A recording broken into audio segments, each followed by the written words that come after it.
You found TonyBasilio.com, home of the Tony Basilio Show. In just a few minutes, we'll be right with you with another award-winning, action-packed edition of your Tony Basilio Show.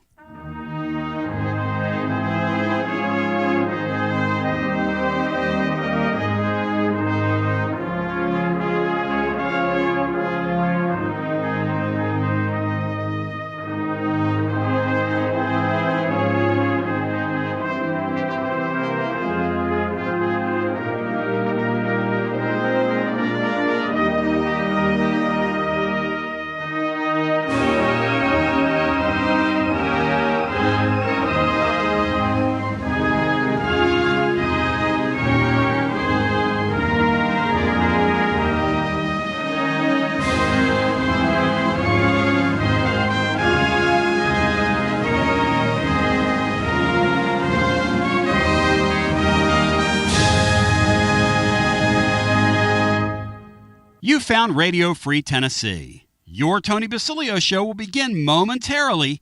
Keep it locked in right here at TonyBasilio.com and on your Tony Basilio app. And hey, do us a favor. Spread the word.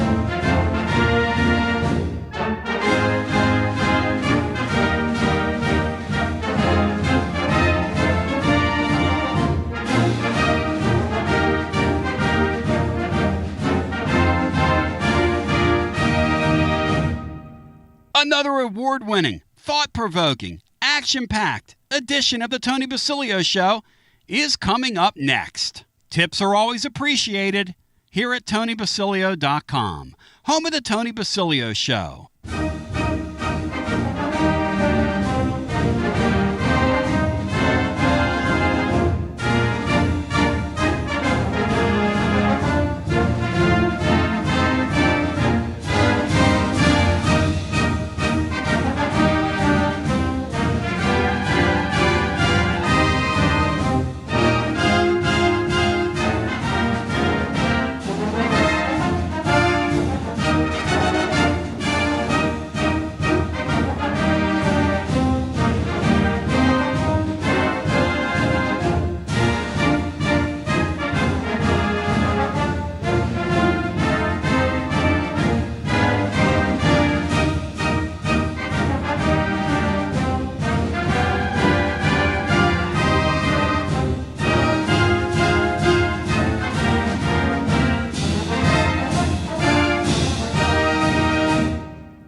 You found the Tony Basilio stream at TonyBasilio.com or on your smartphone or tablet. Another thrilling, chilling, and sometimes spilling edition of the Basilio Show is on the way next. Tips are always appreciated here at TonyBasilio.com.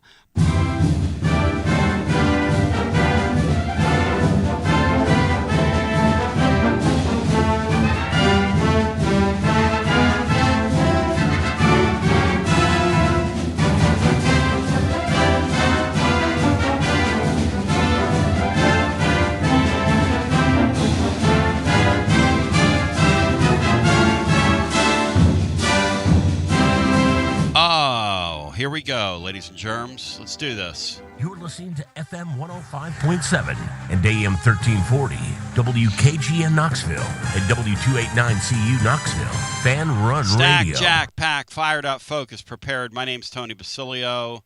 It's a great day to be alive and well with you. It's an awesome day to be with you. We're pretty jacked.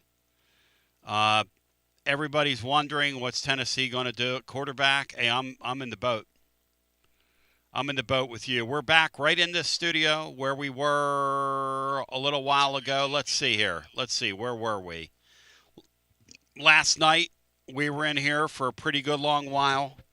About 90 minutes after a double overtime game. That was pretty wild. Not going to lie to you. And here we are. This is next level. Talking to some people internally about the basketball deal last night, which I'll unpack further on the blog tomorrow. They think Nate Ament kind of woke up last night. He got kind of pissed off for the first time this year.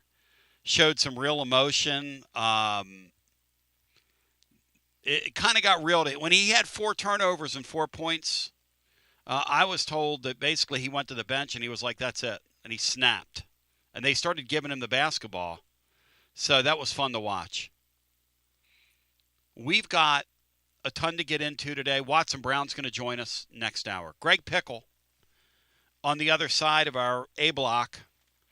Greg Pickle, who works for On3 by way of Penn Live, has been covering Penn State for, well, close to a couple of decades. He's very good. We've had him on in the past as we've commingled. We had him on back when Tennessee hired Tim Banks and a time or two as well in the past. But Greg's excellent. And he's consented to coming on with us, and we're looking forward to that. We're going to unpack the Penn State 4. You know, with Tennessee in the portal this year, it's been kind of the good, the bad, and the ugly. The good. And Sean Sinclair and Brian, welcome in. Glad to have both of you here. The good is, obviously, what Jim Knowles and those guys have been able to accrue and pull from Penn State's football team, which is very good defense last year. Probably didn't perform to the level of talent they have in terms of just the caliber of player there. But what they were able to do, speaking of the Vols, is get 3 really good younger players to go with a veteran player in the middle linebacker, and then the safety's a really hard-hitting kid. And we're going to talk about all of them today with Greg Pickle. We're going to unpack it. Because there were a couple other guys running around loose that they might add or might look at adding. I don't know. I wanted to get the wiggity Mac Daddy Mac, but, you know, he's at NC State now. So Greg Pickle is going to join us. So that's the good. The bad is that Tennessee got off to a very slow start in the portal because organizationally they're just not front-footed. I've come to that conclusion. Look, the portal thing's not over. I don't believe we're going to know what any of these teams have, and I'm hoping they get dumb lucky at the end of this because that's what's going to have to happen when it comes to the quarterback. But they got off to a very slow start because organizationally, the word on them, as I talk and was on the phone yesterday for a decent amount of time with people, is that the word on the streets is these guys are slow. The word in the agency community is these guys are slow. The word at other Southeastern Conference schools is these guys are slow. And these guys are slow. And so what it all adds up to is the ugly. The ugly is when you have a situation happen. Look, I don't care that Lane Kiffin came here and overpaid for that guy. I didn't want him. I'm not going to be a hypocrite. I'm not going to sit here and act like I wanted to pay $5 million to some damaged goods quarterback. No thanks. Plus a guy doesn't listen. Plus a guy that plays basketball with his boys in season. I mean, you just don't need that guy, okay? But that's fine. If Lane Kiffin wants to pay for him, he wants to pay for him, that's fine. But Lane not only got him, he got a guy that could have been a prospect for Tennessee from Elon, a name that was kind of floating around out there. He got both of them. Why? We are flat-footed. We are slow. We are not in the game. We are telling people we're on probation, for crying out loud. And, you know, and I'm just sitting here going, okay, well, what do? I got to call balls and strikes. I'm not here to sing for my supper. We get on here after games. I want us to be as good as possible. Listen, here's the deal. I'm going to be really honest with you, okay? The better the football team is, the more money me and Laura make at the end of the year. It's pretty simple. The better the football team is, the more money William Pattison makes. The more money Russell Smith makes. The more money John Reed makes. The more money Ryan makes. I mean, none of us want to see these guys fail. None of us. You say, well, you're just trying to start things up. Why would I try to start things up? Well, you want the clicks and the hit. Listen, if the thing falls into the crapper, it's hard as hell to make a living doing this. It just is. So we're at the spot right now where they obviously need a quarterback. Well, Tony, how do you know that? They were begging the guy from Arizona State, the optics of that, a couple nights ago, to not sign with LSU. Come here and let us make you rich. Okay? They're begging the guy. Begging him. Like begging him. Because they don't think the McIntyre guy is ready because he is not big enough to play. So I don't know what to. I'm getting ready to say my line, Bri. I didn't do it. I'm sorry. And now they're up the creek without a paddle because they're slow. Here's what I was hoping. I was hoping they would take a big swing on the first two guys and then swing a miss on Sorsby and on the other guy that they were interested in. We had great information on that. Those are the two guys that they targeted. Those are the two guys they wanted. Those two guys got very expensive very quickly, and they kind of dallied around. And, okay, they didn't get either guy. Fine. Neither did most teams. People keep saying, well, why do you keep saying what you're saying about GMAC? Why do you? Well, first of all, I'm just telling you what I'm being told. I'm not making anything up, okay? But even more than that, if you don't believe that, follow the context clues. Why would you be begging that kid from Arizona State if you thought GMAC could play? But here's the problem. Where is the list of the other 4 or 5 guys? Why aren't you hearing any names right now? You want to know why you're not hearing any names? Because there was no plan. You immediately, if you're Tony Vitello, I watched him operate. As soon as when he got the kid that was a pitcher at Alabama, this is how Tony operated, okay? I'm just going to tell you. The kid that gave him, the Holman kid, pissed him off, and the dad made Tony mad or whatever, and he went and pitched at LSU from Alabama. Tennessee had him. But Tony pivoted right off of him and had 2 more guys on his list. That's what you do. You got to have a plan.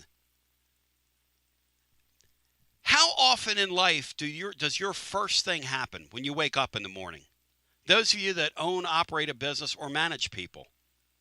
How often does it go according to plan? The answer is very seldom. So you better have contingencies. You better have, okay, well, when these 2, we'll try to swing on these guys, but when it doesn't happen, who are our other 5? And then you immediately go get one of them. You can't get to this spot. You've got a season to play now next year. And Danny White, he ain't charging discount tickets for discount quarterbacks.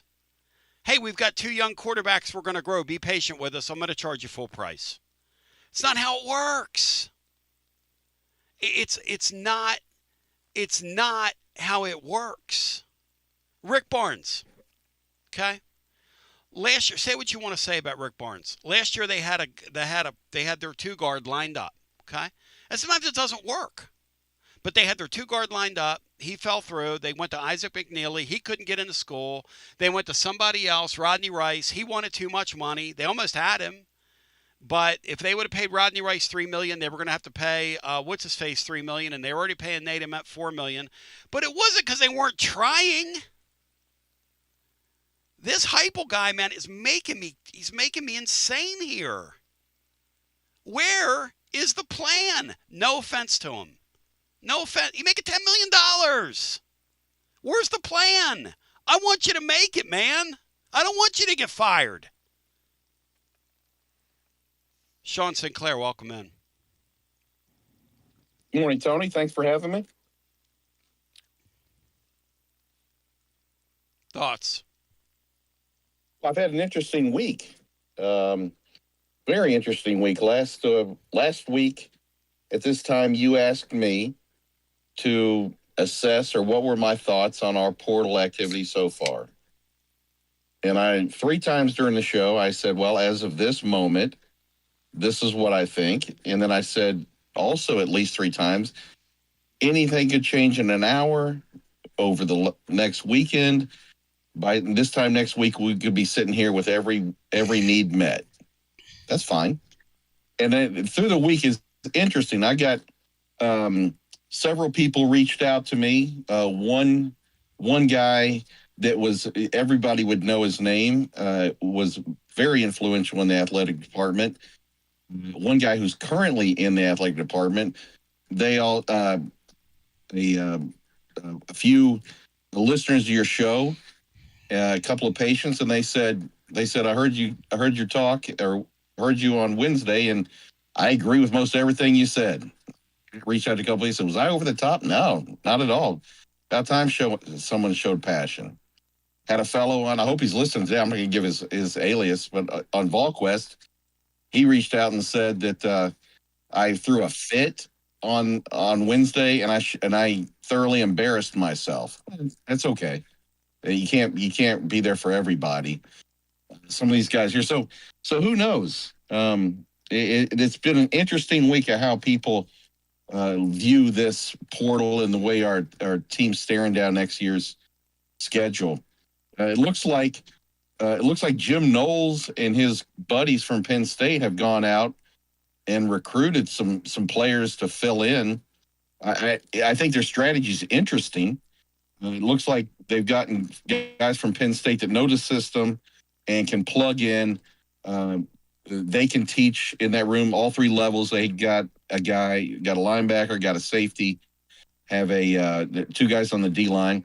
But what's interesting is they're also bringing along guys that are generally don't have a lot of experience, which is interesting to me because the template is being laid out to everybody by Indiana.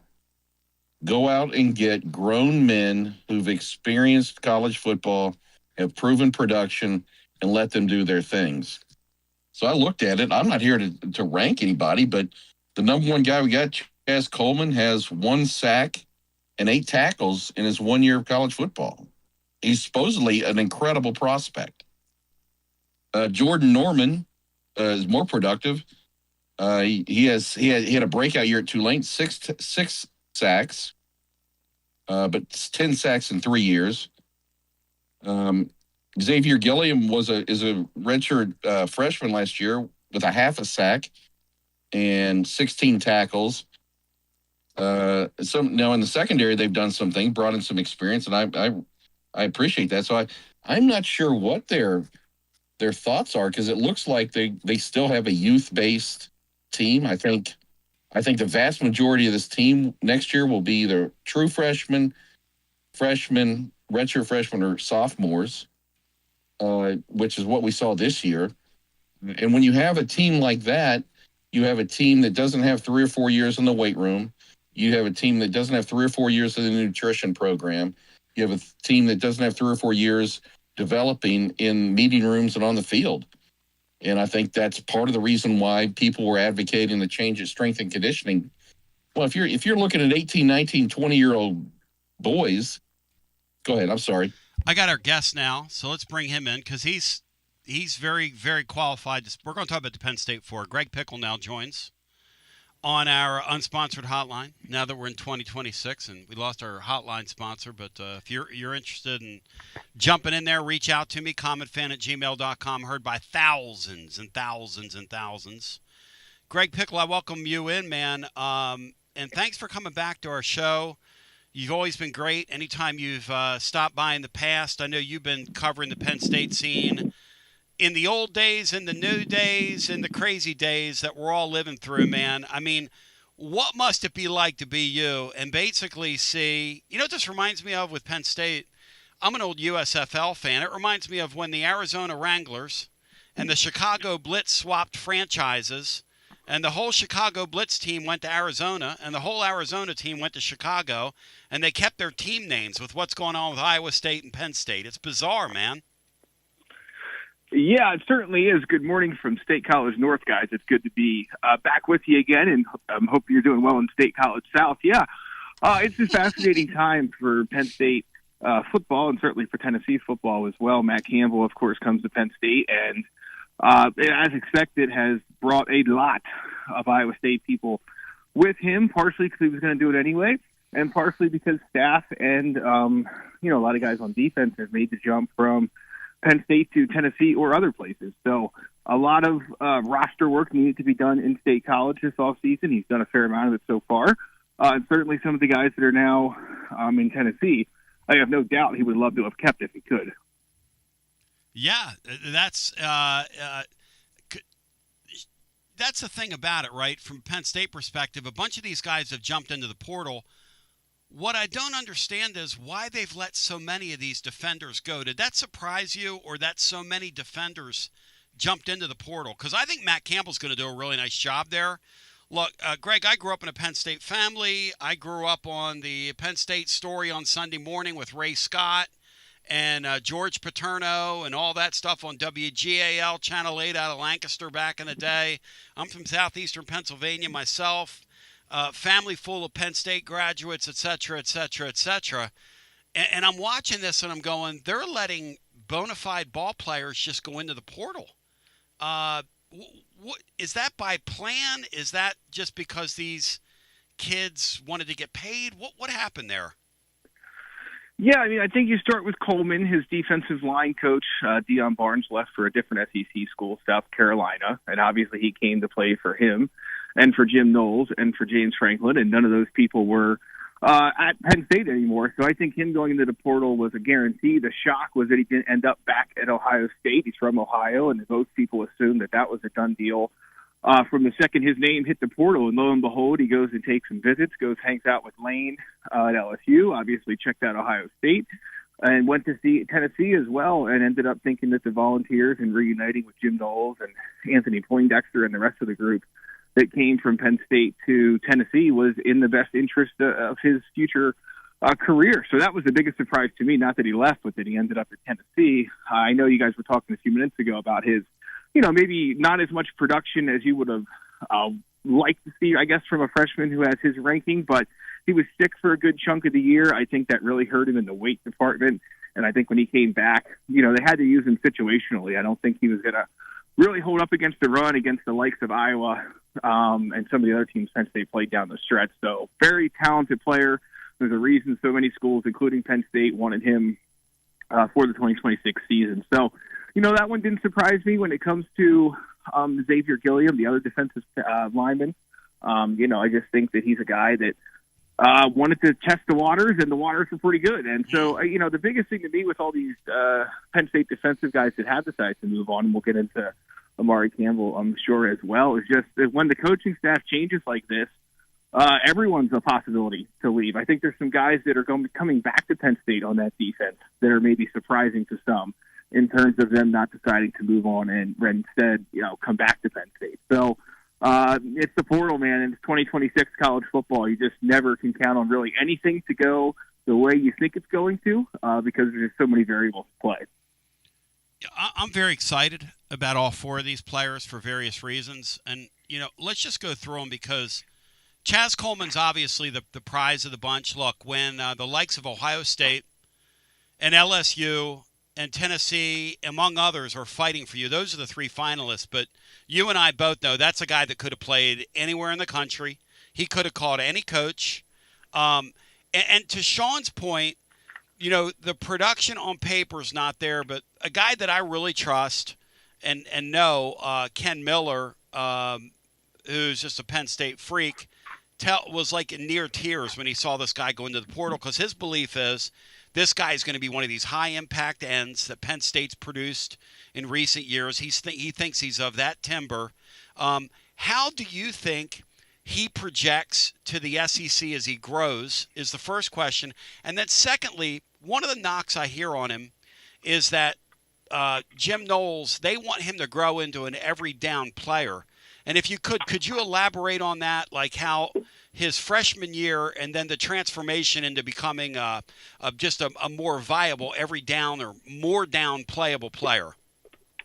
Yeah, so it's the weight thing. It goes back to the weight thing I talked about, right? So I think he came, freshman, obviously not all freshmen show up equal, especially defensive ends. He was a little bit on the thinner side when he got to Penn State, former standout basketball player in high school.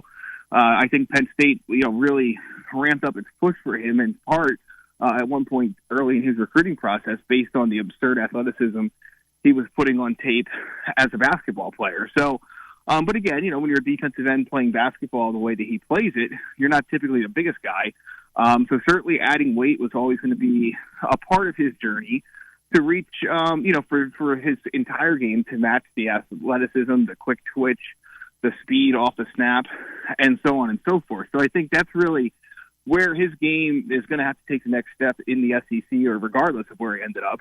Certainly not at Tennessee, but it would have been the case had he stayed at Penn State or had he went to Ohio State. And like I mentioned, he was dealing with some illness in the middle part of this season. I think that obviously not only kept him out of the weight room, but I think we all know when we're sick, you're likely to lose a few pounds, and he wasn't a guy who could really afford to for the task he has of trying to, hold up against the run and also continue to grow and deal with, to the point one of you guys made, some of the grown men offensive linemen you deal with if you're playing in the Big Ten or in the SEC. And so that's going to be the next part of his development, and it's a big winter and spring for him in that regard. There's no question to continue trying to add the necessary weight to be an every down player. But, Jim Knowles knows what he's capable of, and I'm sure the rest of the Tennessee staff is well aware of what it'll take for him to put that weight on that's going to be necessary to, make him an every down player. So, yeah, the prize there's no question, but certainly not the only one coming from Tennessee, or coming from Penn State, rather, to Tennessee. Who does he comp to when you look at because they've had so many great ones come through there in recent years. They're all over the NFL. Is there anybody in particular he comps to? Yeah, Odafe Owe comes to mind. I mean, I think to your point, I think he has a little bit of a lot of those guys who have come through Penn State along the defensive line over the last few years. Owe comes to mind from a perspective of a guy who was a little bit thinner. Chaz Coleman's certainly more football advanced at this point than Odafe Owe was when he first got to Penn State, but both have a basketball background as well. The speed component, obviously a big part of their game, and both guys were a tad bit undersized during the early part of their careers. So, he didn't get to Penn State as much of a physical specimen from, top to bottom, strength and weight and all that kind of stuff as Parsons. And maybe sort of in the ballpark of Carter in that regard, but I think Carter was still probably a little bit bigger. So, but he has a little bit of all of those guys, which is why Penn State wanted him so bad, and also why you saw so many heavy hitters line up to try and get him once he hit the portal this offseason. Yeah, he's a guy where you can't look at the numbers and go, yeah, that's kind of what you're getting, because those types of things can really be deceiving. I mean, he really projects to be a great player. Now, my question for you is, how long till Tennessee would see the impact of that on the SEC level? Will it take him a season, do you believe, to get acclimated? Physically, will he be able to jump right in and have an impact in the fall of 2026, do you think?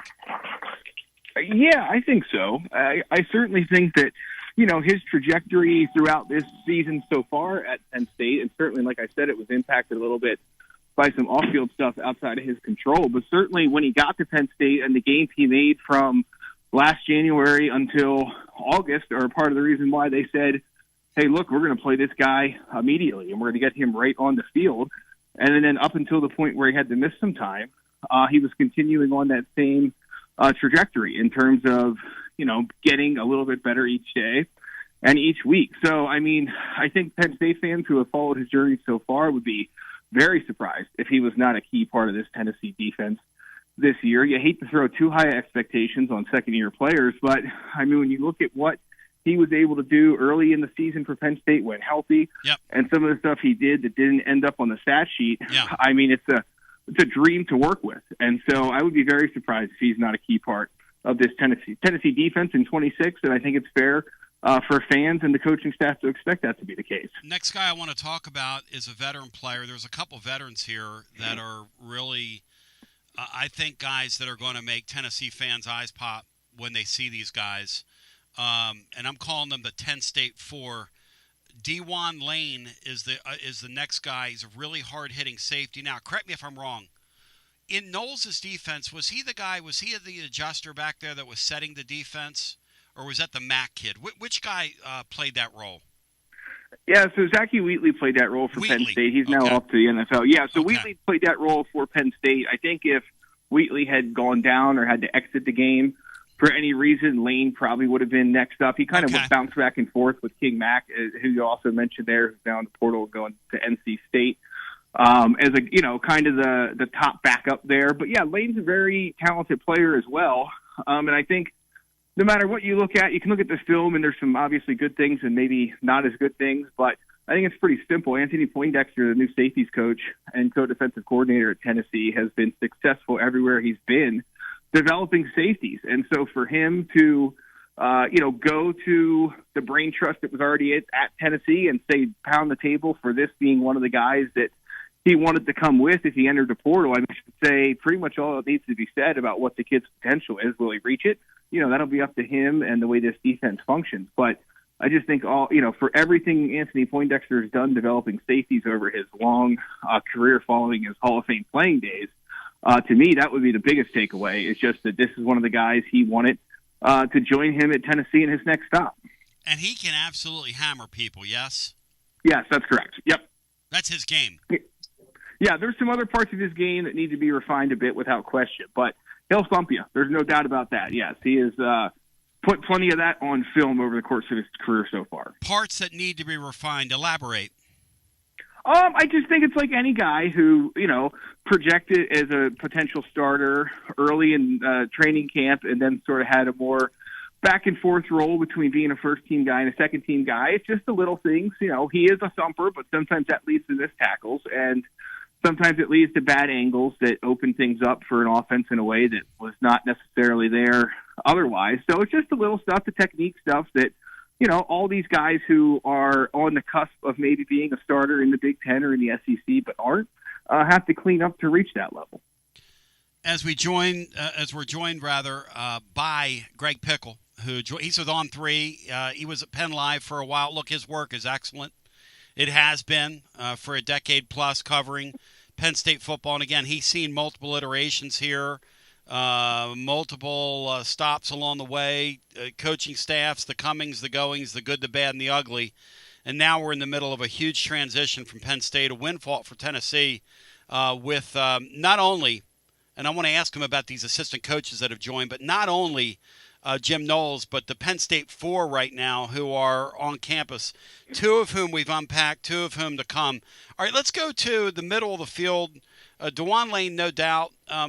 You think there's a chance that he gets the adjuster role here at Tennessee in light of the fact that he's used to the defense, in light of the fact that you say if Wheatley wasn't going to have that responsibility, he would have at Penn State? Is that a pretty safe assumption that he gets the first crack at that in the spring? Yeah, I would think so. I mean, without knowing as much about Tennessee's current situation at that position as I do Penn State. Oh, they suck. Oh, yeah, they're bad. Okay, so yeah, I mean, without question, I think he'll have the first crack at it. And so, like I was saying earlier, he'll have every opportunity to earn the chance. And Anthony Poindexter, Jim Knowles know what he can do. So now it's just going about going out and earning it, which sometimes these transfers do seamlessly, and then sometimes it's not as neat and tidy as it should be, as you guys know well.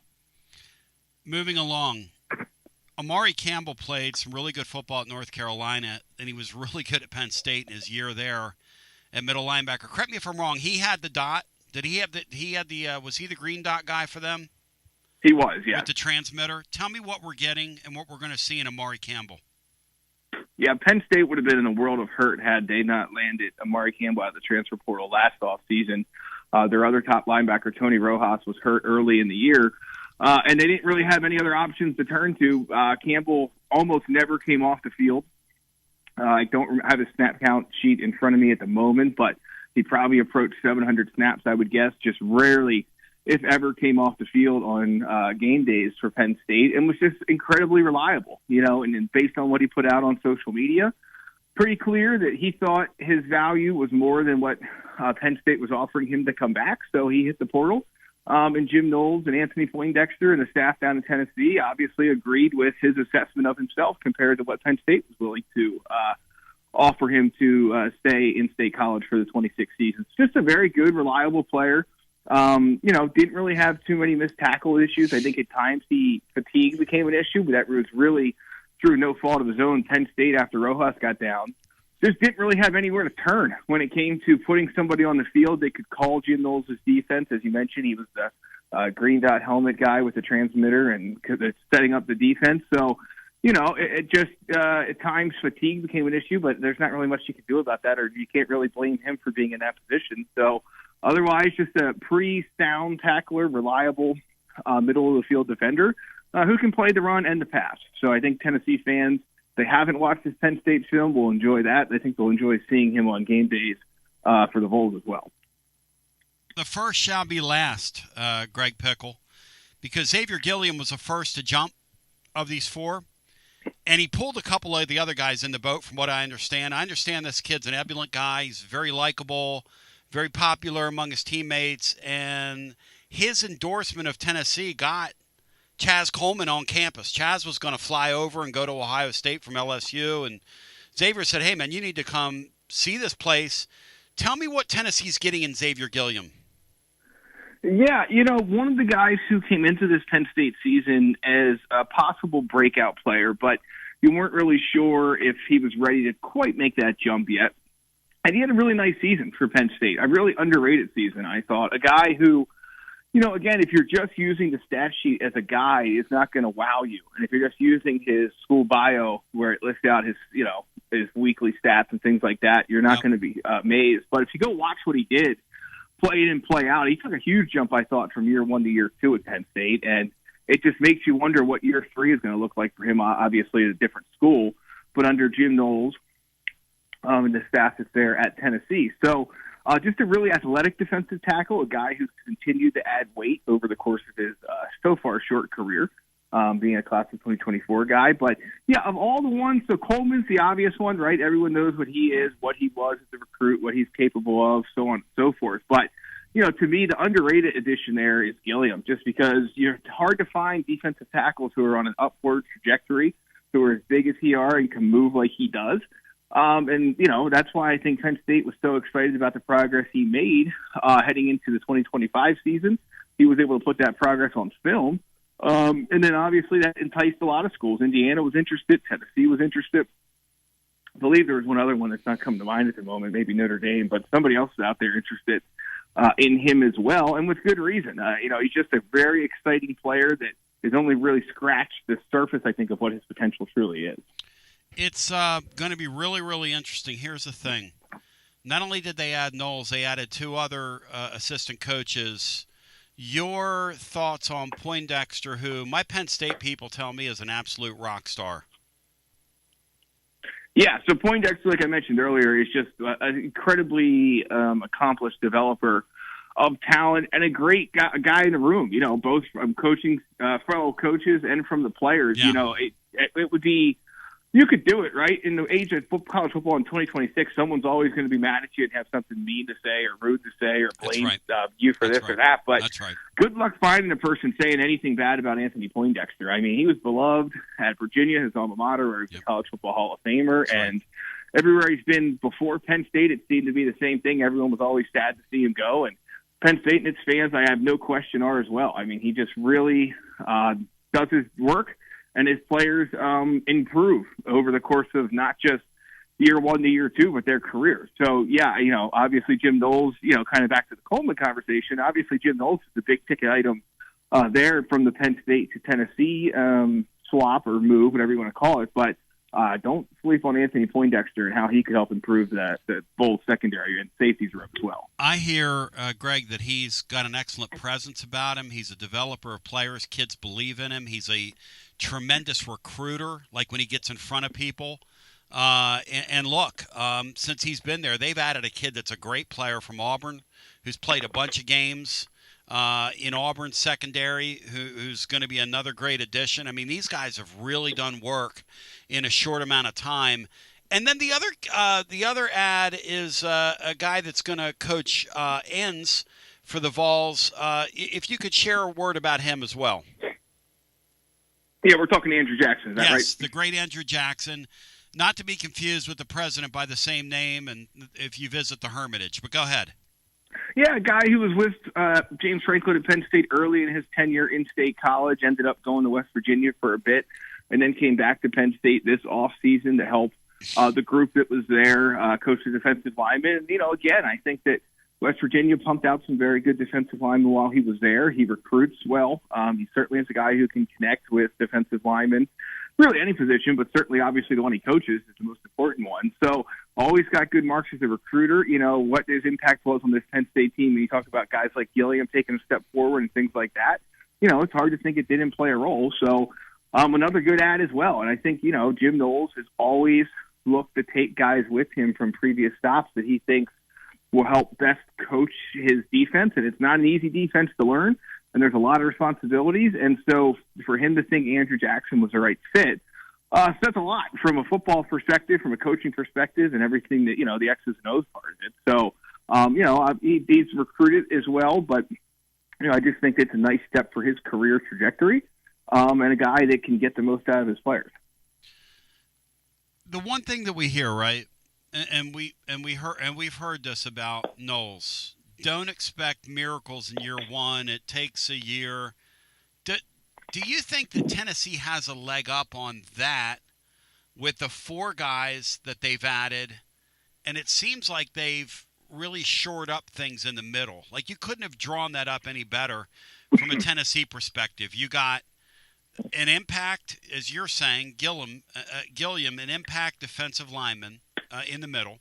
You got the middle linebacker, the green dot guy that knows the scheme, knows the system, can be like a coach on the field. Maybe I'm projecting here, and maybe I'm dreaming a little bit, but why not?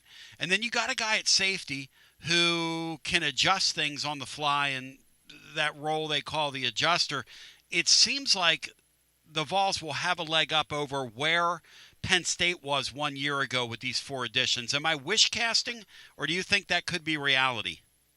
I think it's a little bit of both. I'm not sure if it's terribly 50-50. I mean, look, I think one thing that again, is 100% true with Jim Knowles' defense is that they take time to, work themselves into form. And we saw that with his Penn State defense this year for sure. There were absolutely growing pains, and we know that was something that, Ohio State had to kind of work through as well. So, I don't know if I would say this. Penn State fans probably felt similarly about the talent they had coming back and or was coming through the portal, and it didn't quite work out that way. And so I think if you're a Tennessee fan, obviously expect the best. That's what college football fans do, and that's completely fair and reasonable. Also realize that there is now a history, both at Ohio State and Penn State, of this defense not always being perfect in year one. But what did Jim Knowles learn during his time at Penn State and Ohio State to maybe fix that? Or is there nothing that's going to fix it? And that's just the way it is. That's going to be the big question and decider in part of how this Tennessee defense is. But the coaching acumen is there, the scheme is there, and has been successful.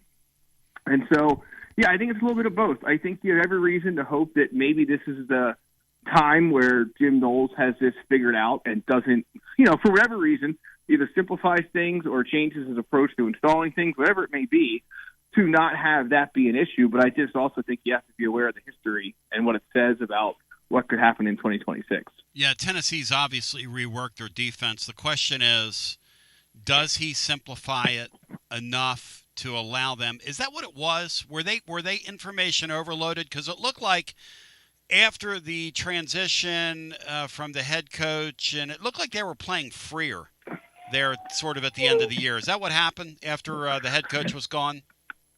Yeah, after James Franklin left, Terry Smith, the former cornerbacks coach and assistant head coach, took over as the interim head coach. And, yeah, they simplified some things for sure, guys. There's no question about that. Yeah. And I think, you saw the players be a little bit faster. I just think Jim Knowles' defense is complex. One of the things I always remember James Franklin talking about when he hired Jim Knowles was that part of the reason he was hiring him was to have more answers for more problems in a college football world where there's endless amounts of problems offenses can create you. Yeah. And that's great. And that is perfectly fine. And that is what every college football fan and head coach should want. But that also means there's a big memory list of things guys have to remember. There's a lot of things guys have to do, and not only do, but be able to do based on the situation he sees from the press box. And it can be easier said than done to get guys to a point where they're not only doing what they're supposed to do, but doing it fast and at a level that is required to play the best defensive football you can. So, yeah, whatever Penn State sort of simplified and dialed back at the end of James Franklin's tenure, and the switch to Terry Smith certainly helped them in the stretch, but so too did who Penn State was playing. They weren't playing, that's right. Some offenses that challenged them in ways like running quarterbacks were an issue this year, but that was kind of an off and on issue of the Franklin tenure, no matter who his defensive coordinator was. So, for whatever reason, your guess is as good as mine. But at any rate, I just think that, when you look at how Jim Knowles has gone about his business, he has a system. He is going to implement it. He is going to expect guys to do what he wants them to do and thinks they need to do. And if not, it's going to at times look a little bit ugly, as we've seen again over the course of his couple other stops so far in his coaching career. But when it looks good, as we saw mainly at the end of his time at Ohio State, and on occasion during his time at Penn State, it is a bear of a defense to play against, and it can get you as far as you want to go in this sport. Yeah, I think this is a wonderful visit we've had with you. On the way out, just a tertiary matter, Greg Pickle, one more time, of On3, who has been around the block a time or two and really knows. Look, I hyped you up, and you've lived up to it and then some.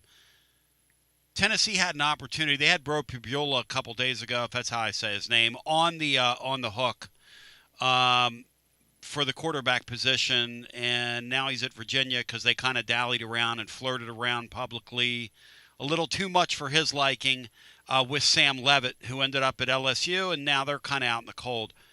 I didn't get Bo and his fit in this offense. You're a lot more qualified to speak to this than I am. Heupel needs a guy that's a runaround guy who can also throw the long ball. Could he have done that with Bo? Could he have worked in this offense, do you think, or was that going to be a miscast deal if they would ended up here? Yeah, I know where you guys and your fan base are at in terms of the quarterback situation at Tennessee. It's not the, catbird seat to be sitting in at the moment. And certainly Pubula could have added some interesting flair to that offense. But, yeah, my concern, and we saw it at Penn State and then we saw it again at Missouri. There were times when he had some deep passes at Missouri, just like at Penn State, but consistency was a question mark. And I think that would have been the case if he had ended up at Tennessee, just like it's going to end up being. Can he run, and can he make things happen with his feet, and can he confuse defenses that way? Yes, and also yes. But is that long ball to open things up or to hit the home run play? Guarantee more often than not. And it's hard to say that based on the body of his work so far. That it is, and that doesn't mean he wouldn't have maybe led Tennessee to good things, or he won't lead Virginia to good things. But certainly, that's been a question mark, and it continues to be. I think it's toward the backside of his career here. It's very interesting because the quarterback deal, obviously, as you know, is just such a mystery. Even for a guy like Heupel, it's like a puzzle, trying to solve it, trying to find somebody that, even in a quarterback-friendly offense like this, the Grunkemeyer guy is committed to Franklin. I don't know that he's signed anything yet. And Tennessee's very desperate at this point to try and find somebody for 2026. If a guy like that is even semi-available, would he be worth kicking the tires on? And is there anybody else you could think of that's out there kind of loose or unattached or on one of these rosters that the Vols should look at? So that's a great point about Ethan Grunkemeyer. We just talked about that on our Blue White Illustrated YouTube live show that we do every Wednesday morning. Right. It's a great point. Everything looked like it was signed, sealed, and delivered for him to just head on down to Blacksburg from State College as soon as he hit the portal, and that was going to be that, and he was going to reunite with James Franklin and his former quarterbacks coach, Danny O'Brien, and also the Hokies' new offensive coordinator, Ty Howe, who was the tight ends coach and co-offensive coordinator for Grunkemeyer at Penn State. It all looked like that was going to be locked, sealed, delivered, done, and as of this morning, there's still no official word that is the case. A lot of guys have put out public commitments And I can't help but to wonder if the situation at Tennessee and maybe some other places, today's the deadline for Dante Moore to make a call at Oregon about entering the NFL draft or not. There's some other decisions out there in terms of teams needing, quarterbacks potentially or not. And you just can't help but wonder if him and his representation are saying to themselves, we got this Virginia Tech thing in our back pocket, but why don't we just leave? Classes don't start at Virginia Tech until next Monday, the 20th, I believe it is, or maybe it's the 21st, sometime next week at any rate. Why don't we just let things play out here? And maybe we can sweeten the pot at Virginia Tech, or maybe somebody else somewhere else with a better position or offer or what have you may come along based on how things go at the end of the week here with the portal. So, yeah, you can't help but to wonder about that and keep an eye on that because they're not the only team, Tennessee, that is, who's desperate, I'm sure, Miami. to find a quarterback. Grunkemeyer is, absolutely. Grunkemeyer is the, all-time single accuracy passing percentage leader now at Penn State over the course of his second half tenure after Drew Aller got hurt. So, certainly not all of his passes were, it's not like he was throwing it, 50 and 60 yards down the field all the time. He was asked to do a lot of short and simple stuff, but he was able to do that. And so, he is definitely considering the situation where nothing is finalized yet. Definitely a guy to keep in mind. Well, I'm assuming he'll just end up at Virginia Tech, and this is all, a work in progress to maybe get the best possible outcome financially or otherwise. But certainly you can't help but wonder if it may mean more than that. You're the man. Much appreciation. You plug the stuff you do, man. Plug that YouTube show as well and what you're doing, Greg. Yeah, following the transfer portal, just like you guys are, right? There's a lot going on with the roster building. So, yeah, we're at Penn State on 3 on Twitter and on YouTube and all that good stuff at BlueWhiteIllustrated.com. So always a pleasure to be with you guys. Hopefully next time we don't go so long between visits, but good luck following the rest of this crazy time in college football. Much love, brother. I'm going to need a stiff drink when this thing's over. Thank you, my man. All right, thanks, guys. We'll talk soon. And I'm talking stiff. Greg Pickle, one more time. I wanted Cinco and Brian to respond to what we just heard. Greg Pickle, look, Tennessee, there's no question. Those 4 players are going to be great impact players on defense. The question now is, what are we going to do at quarterback? What are we going to do at quarterback? Because they don't think George McIntyre's ready. How do you know that? Their actions. And they don't think he's ready. So they got to find somebody. Now, he brings up a really good point, which is they have the ability, because the semester starts later here, because that winterim thing that we have here, that was a byproduct of the COVID deal where they jammed that winter term in there. That helps Tennessee. What doesn't help Tennessee is that the portal closes, Friday. So between now and then, they got to get somebody in that portal or somebody that's already there that they can do business with. The Grunkemeyer thing's interesting. The reason I asked him that is somebody whispered in my ear, hey, ask him about that. And somebody on YouTube had also, and I want to thank them, had mentioned it, which kind of triggered my brain because I had it on my list here, but I was going to omit it if that person on YouTube, and that's why I love having that YouTube chat open, because some of you keep me honest. Some of you aggravate the hell out of me, but some of you keep me honest. We'll continue with more after this. When it's time for your next move, you want to get your precious belongings from point A to point B with your peace of mind intact. That's why you need to call my friends at Gufon Moving and Storage, East Tennessee's moving legend. Gufon Moving and Storage has been helping East Tennesseans move since 1887. That's 138 years. 5 generations. That's even longer than the Dooley, Jones, and Pruitt era combined. Gufon Moving and Storage are pro movers, serving Knoxville, surrounding areas, and interstate moves too, both residential and commercial. And we'll provide you with personalized service that other corporate movers simply cannot. We know how to move all types of items. We pay careful attention to our clients' valuables. Your satisfaction as a customer is our absolute priority. As the oldest continually owned and operated family moving business in the United States, when it's time for your next move, it's Gufon Moving and Storage. And storage, it's secure and vaulted. Our newest offering of commercial storage logistics, we offer receiving, storage, and delivery services for all your business logistic needs. See more at Gufon.com. That's Gufon.com. Or check out the link at tclub.team. When it's time for your next move, East Tennessee's moving legend, Gufon Moving and Storage.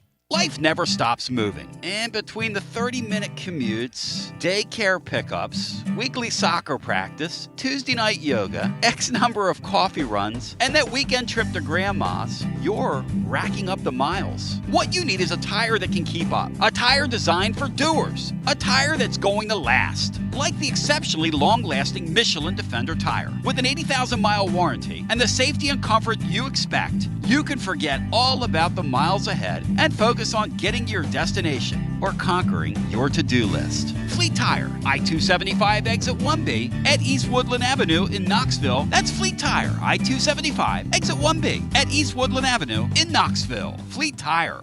Inward Half is committed to the game and the memorable moments that happen in between.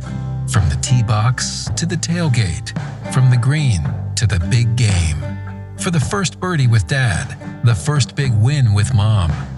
Friday night lights, Saturday superstitions, Sunday traditions. Fall into the comfort and unparalleled performance of Inward Half. This fall, enjoy the walk-in. Are you tired of hiding your smile because of crooked teeth? At Knoxville Smiles, we've got the perfect solution. Invisalign. No metal, no wires, just clear, comfortable aligners that straighten your teeth without anyone noticing.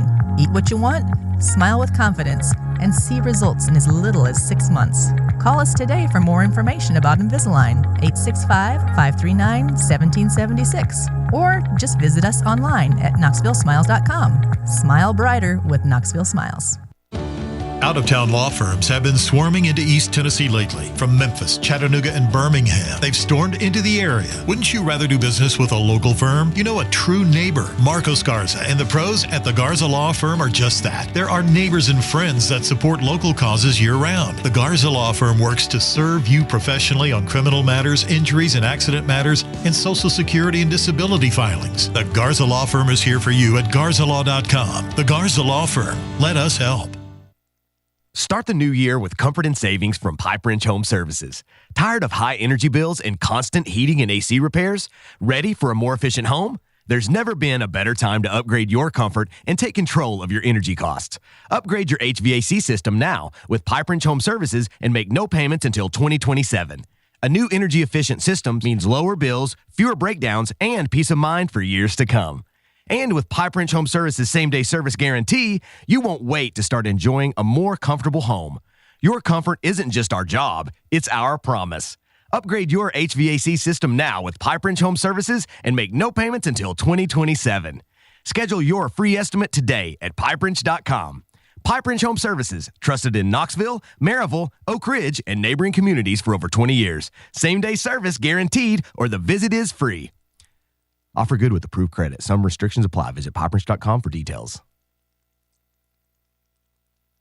TB here with Alan of WeShipFloors.com. Tell them about it, Alan. Hey, I'm Alan from WeShipFloors.com. Our competition's prices, well, they're going up. Ours are coming down. Our waterproof floor Supercore is the best, and right now it starts at $199 a square foot. Our warehouses are full of 4mm, 6mm, and 8mm. You strapped for cash? Well, we have our own in-house financing. Use our room visualizer and order some free samples today. Supercore from WeShipFloors.com. Best products at best price. Like Alan said, head over to WeShipFloors.com. Use the room visualizer on the website. Drop in any of the 120 Supercore floors virtually into your room and order your free samples today. WeShipFloors.com. Tennesseans, they are us. The best product, the best price. WeShipFloors.com. Living Vol fan, when it's time to get ready for 2026 and what's ahead, there's only one place. It's Alumni Hall, the best and largest selection of Tennessee apparel for the whole family. Top brands, Nike, Champion, Columbia, Peter Millar. And check this out. All the basketball stuff that the Tennessee basketball fan could ever need. Some great Tennessee baseball stuff as well. Any season, any reason. Alumni Hall, 3 locations in Knoxville. Also Murfreesboro, Bristol, and now open, of course, in Johnson City. And anytime online, alumnihall.com. Say it loud, say it proud. The ultimate volunteer shopping experience. Alumni Hall.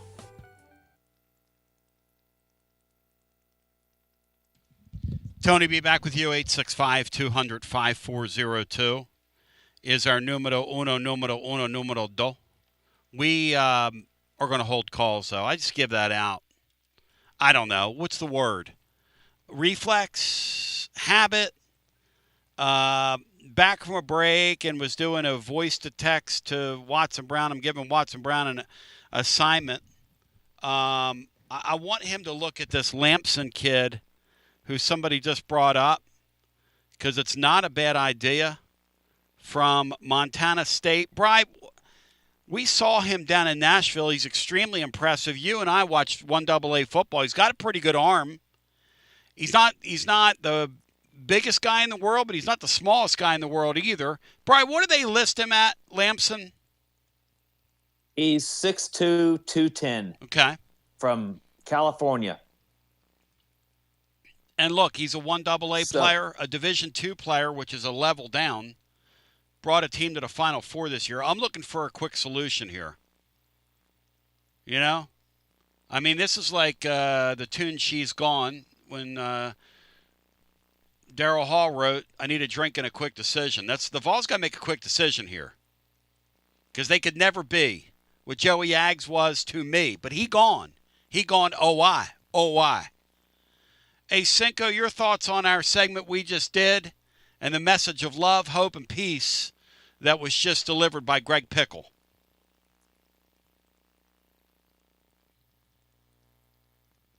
Did I lose my coordinates with Cinco? I think I lost my coordinates with Cinco. Okay. Brian, your thoughts on the message of love and hope that we just heard, and this plug and play on defense, and hopefully we're a step further defensively. Look, our defense is going to be much better than it was last year. How do you know? Well, let me think here. Because it couldn't possibly be any worse. It's not possible. Not possible. So, well, you have to be encouraged. I was very encouraged by that conversation with Pickle. Listen, somebody put this in our YouTube chat. My deal is not, I ain't crusading on our head coach. I love our head coach. I want him to make it. I just don't understand what they're doing at this quarterback deal. Well, I'd like to jump back in if I could. But I love what they've done with these Penn State players. Like, as in love, love, love. Go ahead, Sink. Well, you know, again, I agree. I like what they've brought in on defense, but the lack of urgency, and I may be an outlier here, but yep. You know, when people talk about Josh Heupel's time here, they talk about the Hendon Hooker year, and the apologists will say, well, what about going to the playoffs? I agree; those were great years. But 2 of the past 3 years, he's been 8-4 in the regular season. Yep. I mean, so it's up, down, up, down, up, down. Does that mean next year or this coming year we're going to go back to the playoffs? Maybe. I don't have a crystal ball, but my big problem is not who we're bringing in. My problem is the fact that we are getting considerably less experienced on the defensive line. Mm-hmm. You can bring in Chaz Coleman and Xavier Gillum. I'm all for that. They seem to be talented prospects, much like the Campbell kid, the Utley kid, and some of these other guys.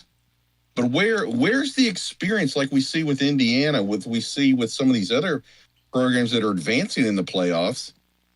When you're telling me that Nathan Robinson, and I think the young man Hobbs and Dyer, great prospects, but they're just inexperienced. How are they going to hold up against Texas, LSU, Auburn, etc.? Now, a lot of those teams are in the same position we are. That's right. Where is you say quarterback? I think the interior offensive line needs some. I agree with that. I agree with that. The young man we got from Notre Dame is not a center. He played center. Yep. But at the end of the year, he got exposed. He's a guard.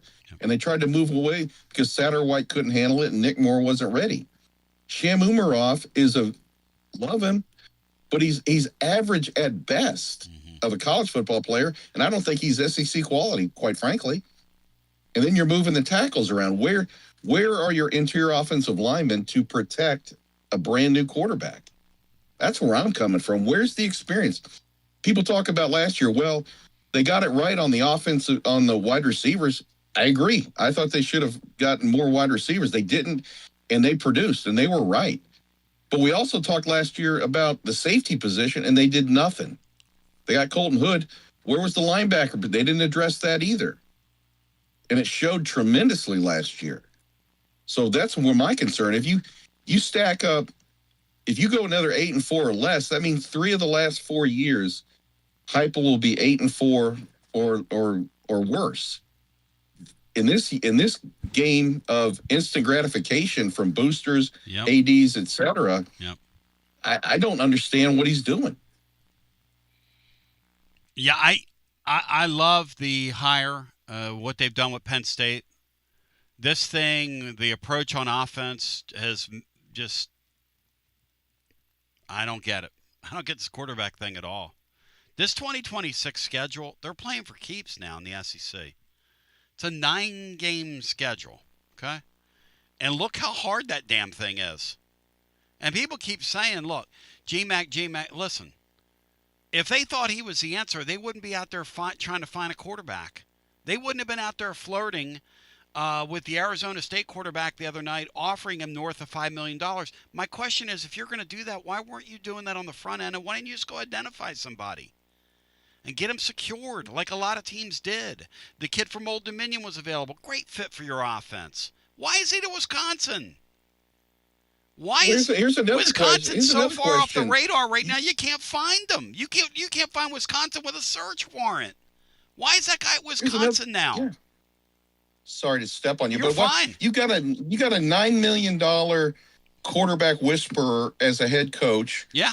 You just gave a raise to your buddy to $1.4 million. Yes. We've watched quarterback evaluations in recruiting that just haven't panned out. Yes. Mark Winger. And now you're telling me all that money, all that attention from these experts, and you don't have a quarterback that's ready. And that's not my observation. You've tried to get Pagula. Yeah. You tried to double dip. You tried to pull Simpson out of the NFL draft. Yes, which is good. You've come back with a couple of Hail Mary offers to the kid that did up with LSU. Yep. Why I can understand a true freshman, but why isn't GMAC ready? Well, he's not heavy enough. Okay, you know what? He was the same size in high school. So why don't we have a quarterback that's ready? I don't know. This thing's wild. It's going to be to see what they do here because they're up against it. Watson Brown joins the fray. We talk about it.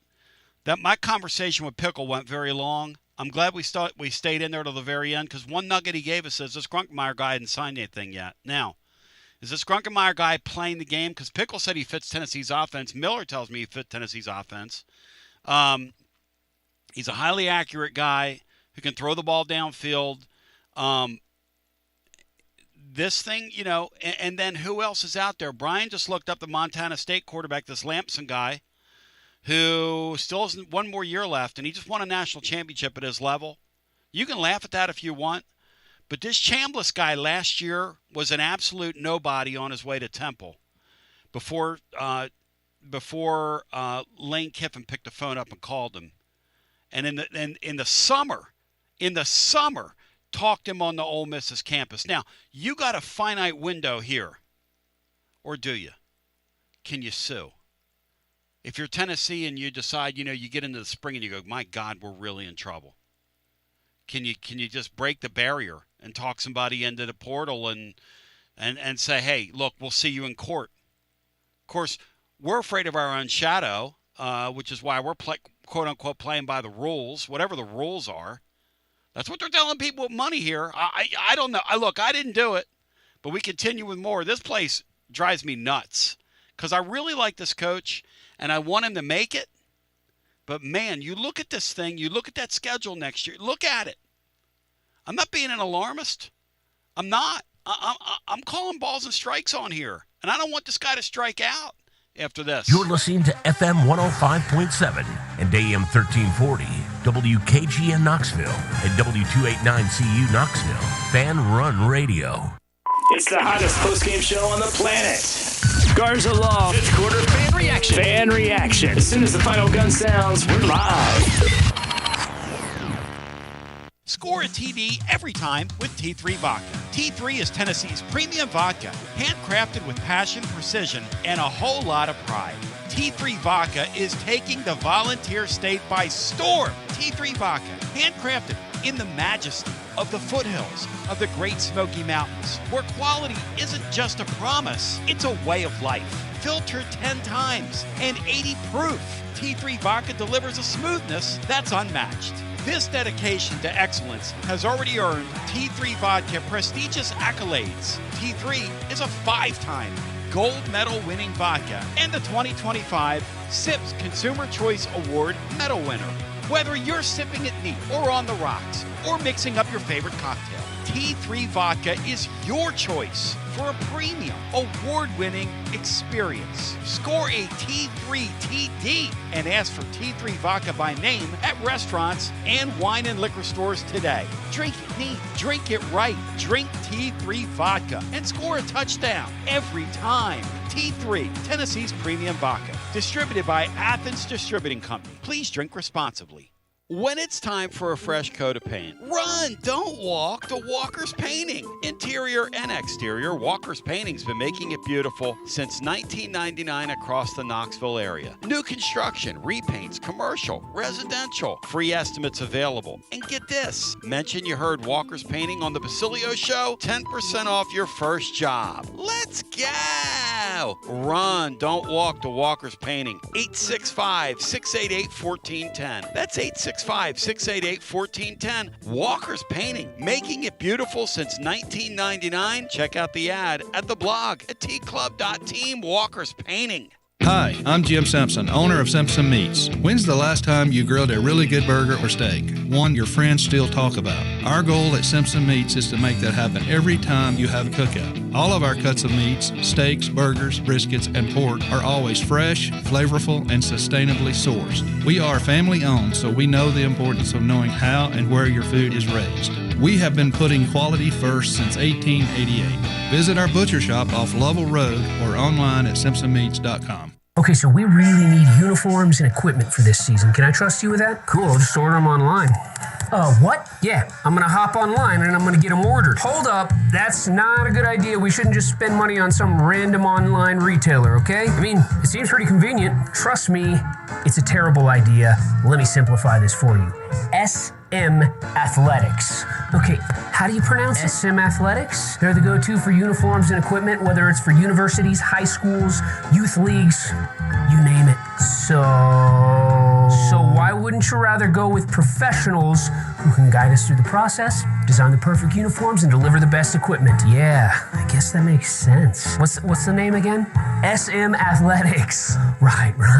It's definitely smarter to go with a company that emphasizes customer service, fair pricing, and, of course, excellent products.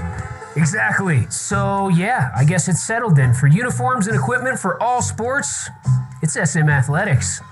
When a dangerous, overgrown, or storm-damaged tree is threatening your home, your car, or your family, don't risk it. Call ECR Total Landscapes, your local tree-cutting experts. From precision tree removal and trimming to emergency storm cleanup, ECR Total Landscapes has the equipment and the experience to get the job done safely and efficiently. Call today to set up your free estimate, 865-384-2012, or just go online to ecrtotallandscapes.com. Basilio here for Budget Transmissions. TGMD, the great Matt Dixon, took his Ford Escape to budget, and like our gold bullet back in the day, it was a total mess. And now, Matt's back in the game. He's got a new transmission, axle, wheel bearing, both radiator hoses, engine mounts, coolant hoses. I mean, his Ford Escape was about to escape to the junkyard, but he didn't begrudge it. He took it to budget, and now he's on his way back to Omaha. Budget Transmissions, over 30 years in business,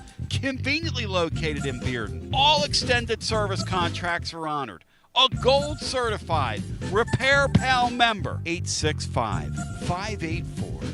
4391. 865-584-4391. Budget Transmissions. Don't begrudge it. Take it. It's a budget. Josh Collins at Collins Insurance Agency. At Collins Insurance, we strive to ensure our customers receive better coverage along with bigger savings. Our community is important to us. We want to provide exceptional service to our customers. Anybody can provide great rates, great coverage, but can you also get great service? And hey, don't just take my word for it. What's up, everybody? Zakai Ziegler here. My family turns to Collins Insurance Agency for the best service, coverage, and price. So don't just go online and get some random insurance. Experience the Collins Insurance difference. Like he said, experience the Collins Insurance difference. CollinsInsuranceTN.com. CollinsInsuranceTN.com. And hey, their Mama's Easy approved. CollinsInsuranceTN.com. Thank you to Josh Collins and ZZ. One more thing, Tony. Go Vols.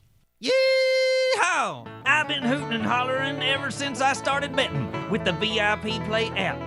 VIP Play has more than 200 leagues, every bet type you can imagine, live betting and live hosts, all with 24/7 support from real live people when you need them. Start betting better with the VIP Play app today. Don't be a better, be a better with VIP Play today. VIP Play coming soon. Gambling problem? Call 1-800-889-9789. Must be 21 plus and located in Tennessee to bet. Hey there, Basilio crew. Jennifer Morris with Keller Williams Realty. The holiday season is here, and if your plans include unwrapping your new home, then take advantage of less competition and motivated sellers while others are out fighting over parking spots at the mall. Smart buyers are out snagging deals on great homes, and I'm ready to help. Give me a call, 865-694-5904, or reach out at nextmovesmokymountains.com. That's nextmovesmokymountains.com, and as always, go Vols! Well, this is kind of fun. My provider's not letting me connect with the great Watson Brown. So he calls me. We'll see what happens here. But it's an interesting thing. Just to hit the reset button for you here, we had Greg Pickle on last hour talking about the additions from Penn State. They're wonderful. The cornerback that Tennessee got from Auburn is a very good football player, very quality football player. I think that what Tennessee's done in the portal thus far on the defensive side of the ball is pretty sufficient, and they've taken a step forward. Now the question becomes, who's your quarterback next year? That's kind of a big question in college football. That's if you'll notice, if you look at the board right now, 25 of the top 26 quarterbacks have come off the board. But here's the good news. There's really a couple pieces of good news. The good news is nobody knew who Trinidad Chambliss was 1 year ago, and there will be a Trinidad Chambliss in college football right now. Nobody knew who Diego Pavia was 2 years ago, and there will be a Diego Pavia emerging from the clutter. How do I know that? Because it's going to happen. Some people are suggesting the quarterback from USC. The quarterback from USC didn't play this year. He's a one-year guy who jumped into the portal because he didn't have a future at USC, and you don't need an inexperienced quarterback. What was the saying, Brian, that yesterday that our guest from Alabama shared with us? That's the mantra that is repeated by the Indiana coach all the time. Productivity over potential. That ought to be stamped in every locker room in America in college football in the transfer portal era. Give me somebody that has been productive at any level of college football over somebody that has potential. Give me somebody, it's the truth. If you've proven there that you can play, then chances are you can play.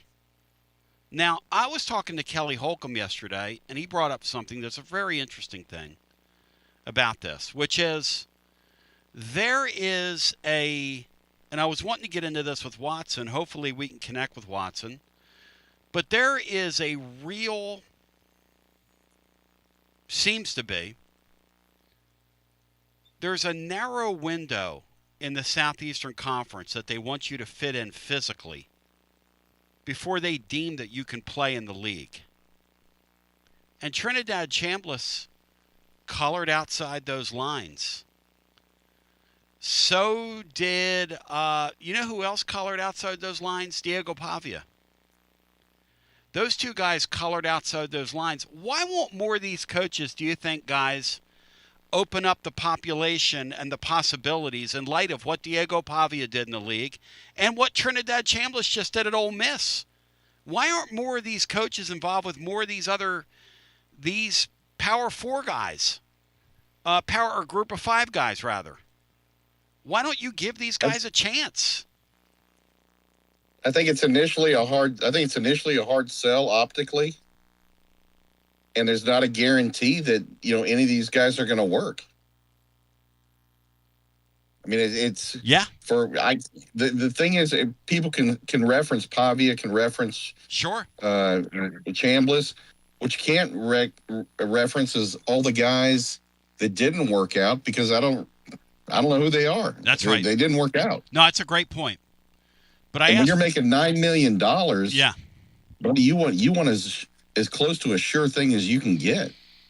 Watson Brown joining, and Watson, Tennessee's in a real pickle here. And by the way, we just had a guest, Greg Pickle from Penn State, who told us all about the wonderful additions Tennessee's made on defense. But now they're in a spot where they played too much public footsie the other night. They had the Pribula, whatever his name is. They had him committed. Basically, he was in the boat. He was coming here. But they kind of dallied around and sort of messed around. And the kid just said, you know what, I'm going to go to Virginia. And so they're, George Plaster yesterday, I'm on with him. He said it almost feels like a game of musical chairs where you're the kid at the party and everybody just sat down, and then it's, you're the kid without a chair to sit on. It kind of feels that way right now. Watson, I bring you in, presented by our friends at Simpson's Meats, against the backdrop that the clock is ticking. Tennessee obviously is on the phone. They've got a deadline now to talk somebody into the portal of Friday is your deadline. And we know this by their actions. Coaches always tell you, Watson, what they're thinking by their actions. They were trying to really get this kid from Arizona State. They made 2, 3, 4 runs at him. Lane Kiffin came up here to the airport and got him and made a public spectacle out of it because he's Lane Kiffin, and he'll never grow up, but that's all right. Watson, welcome in. The Vols are really up against it here. Don't you wish you were coaching right now in the transfer portal era? No, thank you. I'm sure that I would have had to learn to adjust. You don't stay around if you don't. But no, it doesn't excite me. In not only when you're recruiting a guy now, it's the dollars first, and then what else is involved to get him. If somebody's paying the same amount you are, what else is it that's going to turn him on to get him? And the time frame is so different. We'd have a year to hunt the right quarterback we wanted to sign in a class. Yep. They have 2 weeks, and I know you don't wait till the 2 weeks. Right. They got all kinds of people in the building watching all kinds of quarterbacks. I get that. Right. 100% understand. A whole bunch of people are spending all day long doing that. But at the same time, when that time frame is so small and you've got to make decisions, I always told our coaches, if we're going after a 3 technique, I want 5 guys we got a shot at for 1 spot. I don't want 1 for 1. You make sure we got 5 guys to recruit for this 1 spot, and we'll hit one of those 5, and we'll try to have a pecking order. Sometimes that pecking order gets blown up. When you got one ready to commit and he's number 3, what do? Do you let the other 2 go? So I've been through all this. I understand it. Yep. But at the same time, you've got to make quick decisions, and even quicker than I ever had to make. And they're making quick decisions, guys, often not knowing these kids. All you recruiting people in the building that are watching tape and trying to find out about a kid and all of this and talking to agents or whatever, but you still haven't had time to get to know the kid, the family, like I told you last week, I visited Alabama 6 times. 6 times. And all kind of different things when I visit. When I would go to Tuscaloosa, all different people I'd meet with or be around and watch practice and sit in the locker room with the players and all the different things. And Kenny Stabler was the quarterback there, and talking to him and him telling me what it's like to come to Alabama. There's so much more that went on in those days that in today's world with this portal, you're playing craps. I mean, you really are. You're taking big chances in short amount of time, and it's really honestly scary to me because I've never been through anything like that. I know, and that's the thing. It's like there is no roadmap. The guys that are going to be able, the guys that are going to survive in this deal, Watson, are the guys that are going to be able to really navigate and really put up with a lot of nonsense, you know. And I just, I look and be mighty lucky. Yeah. Be mighty lucky. You hit a whole bunch of the right ones. Yeah. As Indiana did or whatever. I mean, you got to be lucky. Yeah. It's there's a process to it in all you do, but you're going to have to be right on the ones that you picked in a short period of time without knowing them. With knowing them on tape. Now but not knowing them personally. You're throwing a Hail Mary now. You're in that spot Tennessee's in.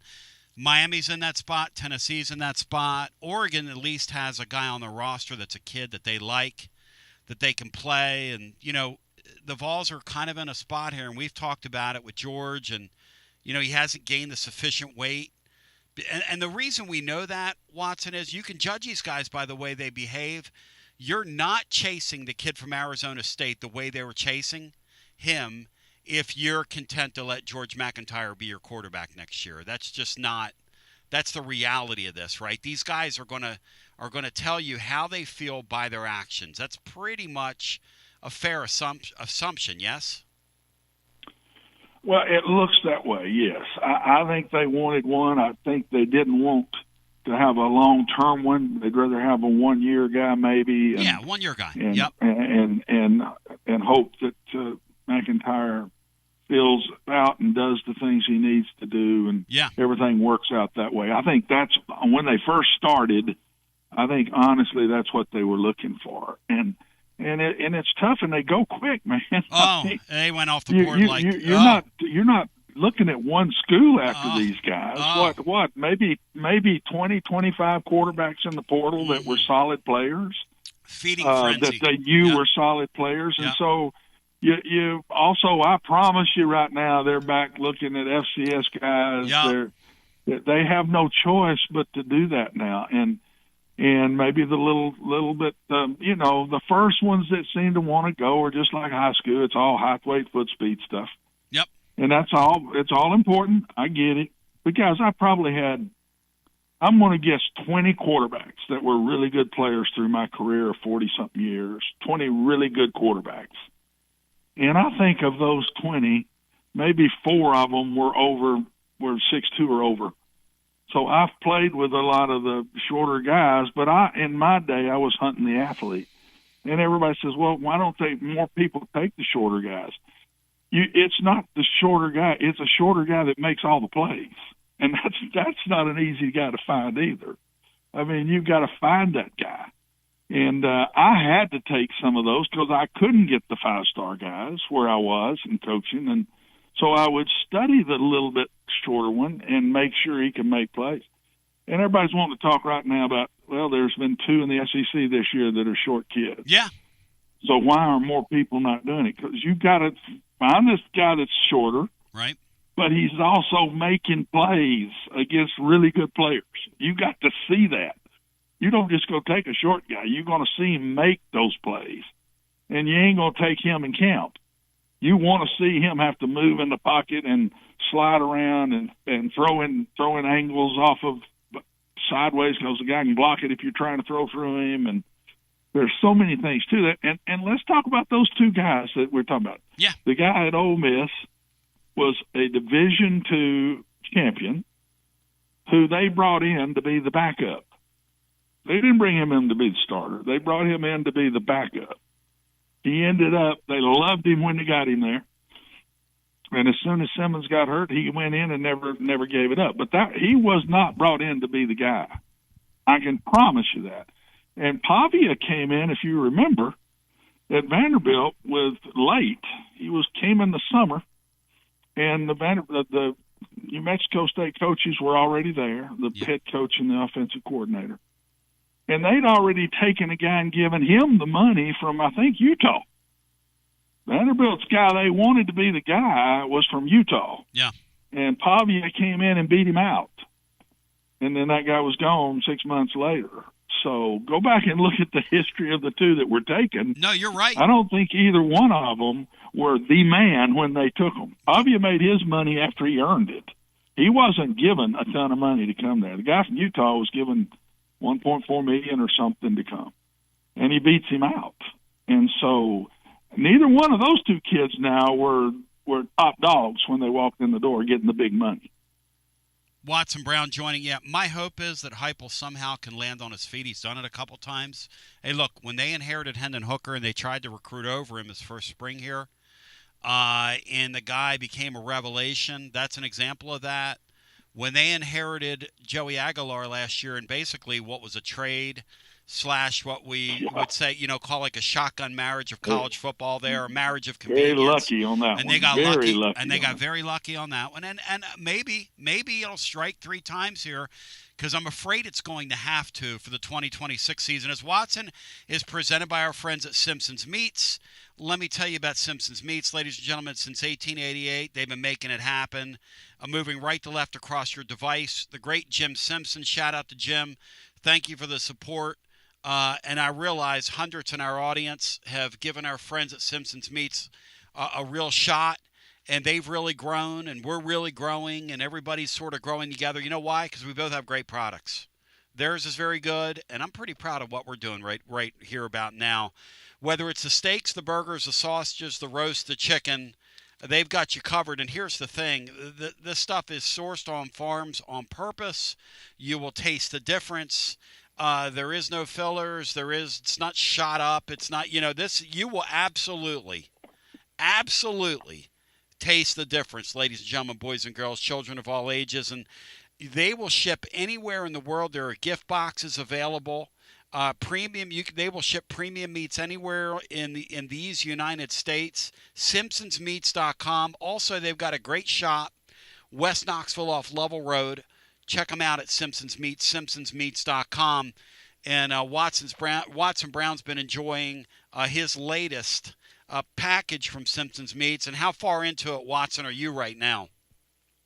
I get through it pretty quick, Tony.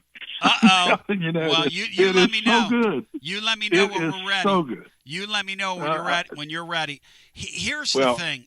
Yeah. You just don't want to go and buy anything else after you've eaten it. And so I'm spoiled. You spoil me now, and they spoil me for sure. But you spoil me, and now I don't want to eat any other steak, hamburger, whatever it is. It's just there is a difference, and just go try it. That's what I say that in a very honest way, not in a commercial way. I say you try it, and you're going to keep eating it. So Watson, Tennessee needs kind of a 1-year player. That's what they need here. The hope is either G-Mac gains weight and develops, and he's a third-year guy, and he can be a gathering storm, kind of like Ty Simpson was for Alabama last year, or the other hope is that this Faison, you really hit on him, and away you go. You get him a year older and bigger.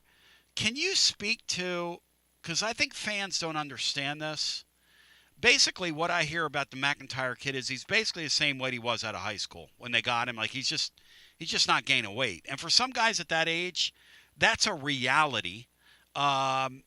People's bodies and metabolisms, it happens at a different rate for different people. I was a string bean till I turned like 25, Watson, and then everything I ate went right to my rear end and my stomach. So, share with me. Well, they don't want that to happen to McIntyre. Yeah, exactly. So that's not what they want out of this deal. Share with me the importance of and why a staff, though they think a guy's got the intent, got the ability to play, don't want to put him out there till he gains weight. What is the thought behind that at this level? I don't know that I ever had one of those. They could be undersized, and they might have been real thin, but I'd still play them. I just felt like protect them. Maybe I'm not going to let him carry the ball like I would another one, and do my best to protect him. But if he's good enough, if he's playing well enough with his weight, then I didn't let it faze me. Play him. Just find ways to protect him the best you can. If he gets hurt, he gets hurt. Now, if his weight is keeping him from playing up to the ability, and I've had some of those, if his weight's keeping him from being a really good quarterback in the SEC just yet, that's part of the issue. That's a different story. That's why I don't think they're just going nuts here. I think they love the kid.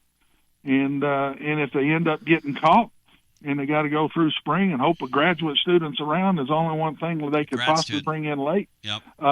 Okay, but I think they do really like him, or they would have maybe even signed 2 out of this class. Oh, I know they like him. I know they like him. Yeah, they're just afraid of playing him because he hasn't, they just. Well, I'm different than that. I've played them, and I've made it through years with some of those kind of guys.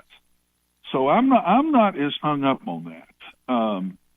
I know he's thin, but I've watched him make plays, and I like him, and I would be different, and I think they will be if they don't get anybody. They're going to play him, and they're going to find ways to try to protect him if they don't hit the right one. Yeah. And, Tony, just to run out to sign one here in the last 3 or 4 days here, if you're going to do that, he's going to be a backup for you that you can put in the mix and have him if it were to be an emergency and you have to play him.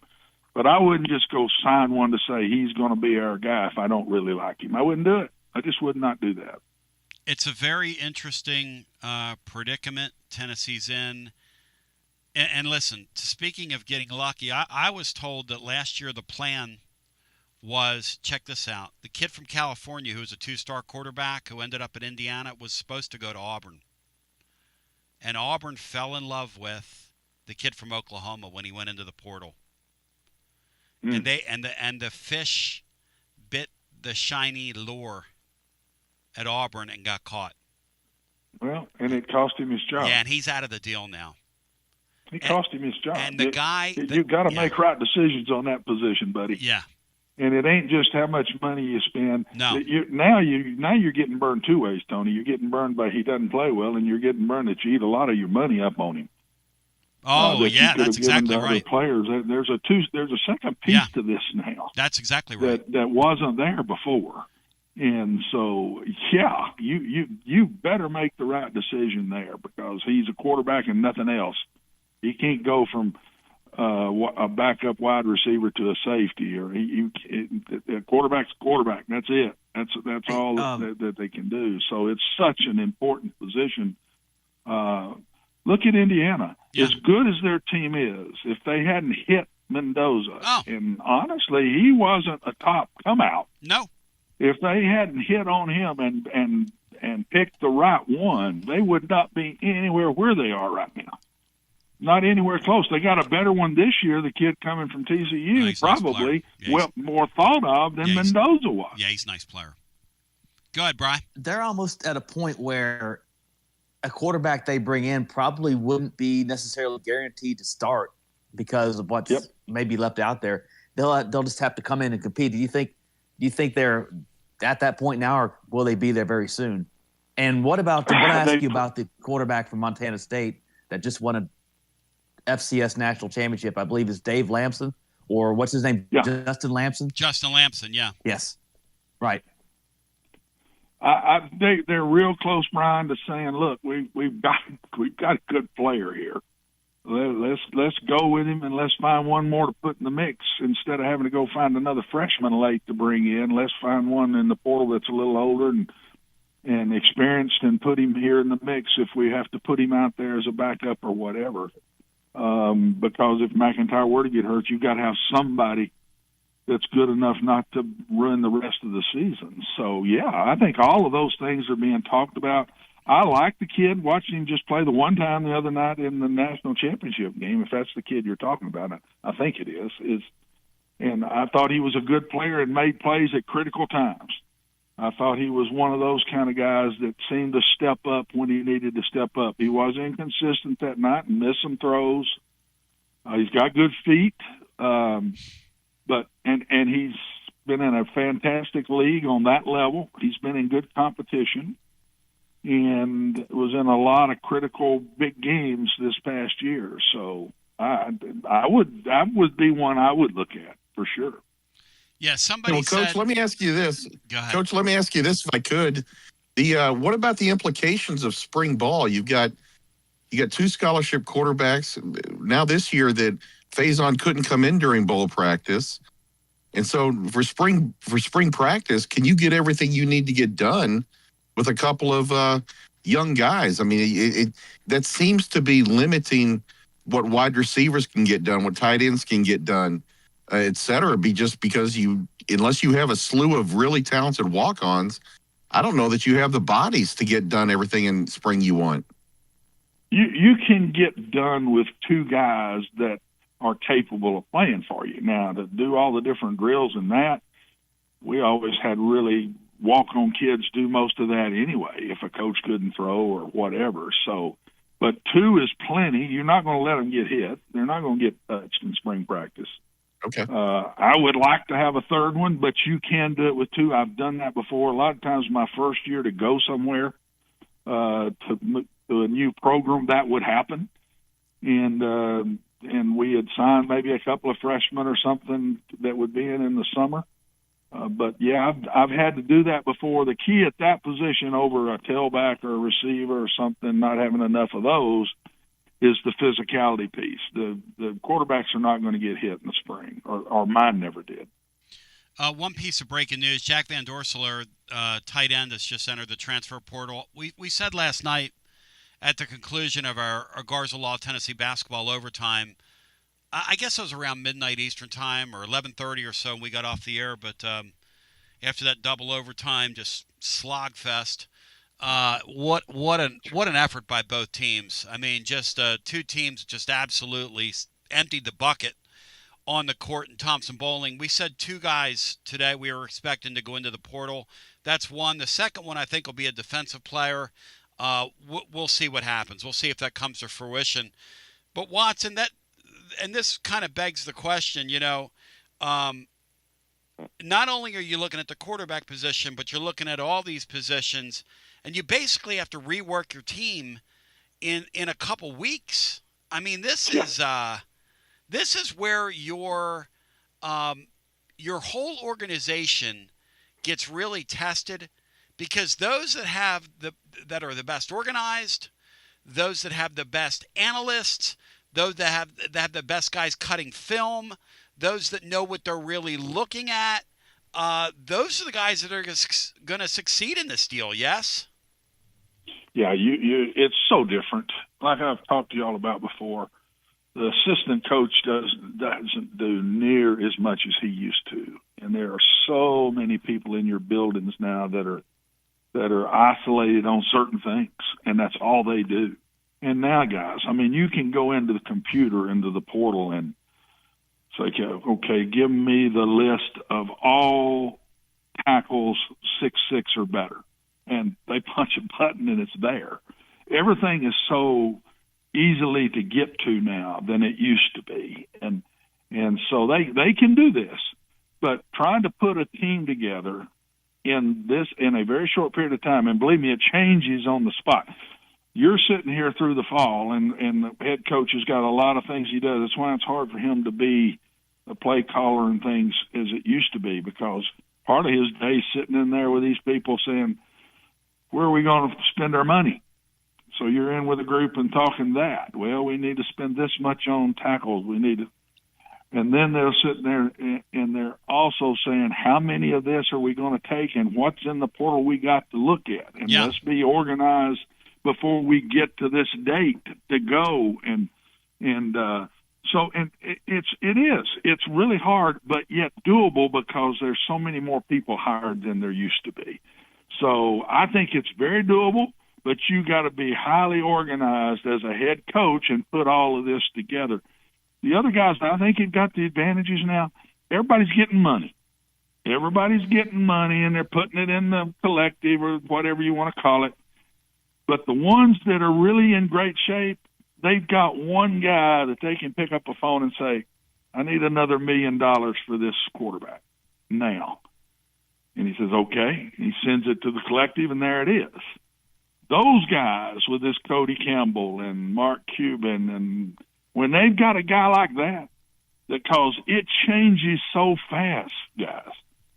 You're going to say, well, we got to spend it. All of a sudden, maybe Sam Levitt wanted another $500,000 or another $1 million. And when you're going back to 15 people that have put into this collective or whatever, and one of them's not willing to do that, but if you've got one guy that is totally in with you, and when you make that call, he says, you got it. That's the difference maker with some of these schools right now. And if you don't have that guy to me, or maybe a couple of those guys, I'm not sure it's as easy to do this in this portal time that everybody's got to do it in. The great Watson Brown breaking it down scientifically. All right, Coach, you pretty much called the playoffs so far. I'll give you max credit here. This Indiana bunch, I mean, when they rolled out there Friday night, Watson, did they mean business or what? Do they have advanced film on people? That DB, I don't know. That DB, Watson, I'm asking now. I'm being half serious and I'm kind of half not. That DB knew where that play was going before the wide receiver, Watson. Talk about jumping a route. I'm not even hinting that there's some form of cheating going on. I just don't believe that. No, that was some super duper preparation. You train your players. Yeah. They're so trained on the breakdowns of who you're playing. Yes. And they're believe me, as long as you've gone in the year, you end up with tendencies. And the schools that are good at figuring those out. And a lot of times, Tony, offensive people, I look back on now and I would have done more. What offensive guys, and I did it for years, it don't look at all of the formations and everything they do. Look more at the concept of the play and how they run one play but about 1,000 different looks and ways. Yep. And once you figure that concept out, then you've got a much better chance of stopping them. And we all, as offensive coaches, have concepts, and you just do. You can't grab bag and have 100 different pass plays. You've got to have concept within your passing game, and certain runs that you're going to run, and don't get hung up in all the candy and go out on the practice field and stop those running plays. Sometimes I think just line up in the plays, don't have all the candy even with it to start when you first start getting ready for a game. And just how are we going to play the counter with the guard and tackle pulling? Are we going to get underneath the block with our end? Are we going to stay on the outside shoulder and make the ball break back inside? Blah, blah, blah, blah, blah. I think Indiana does a great job of preparing on both sides of the ball. And they've got a much older team that can handle all the stuff you throw in their brain. And they can take it to the field on a weekend and not be thinking, but react to what they see because of what they've been trained to do all week. I just see them better at all of that than everybody else. They're just more consistent in what they're doing, and that's why I think they're going to win the whole thing. I think the two best teams are playing each other. I think the two best teams in the playoffs are playing each other. It worked out that the two best ones won. Miami, I don't think, is near as good on offense as Indiana is. I think both defenses are very, very similar.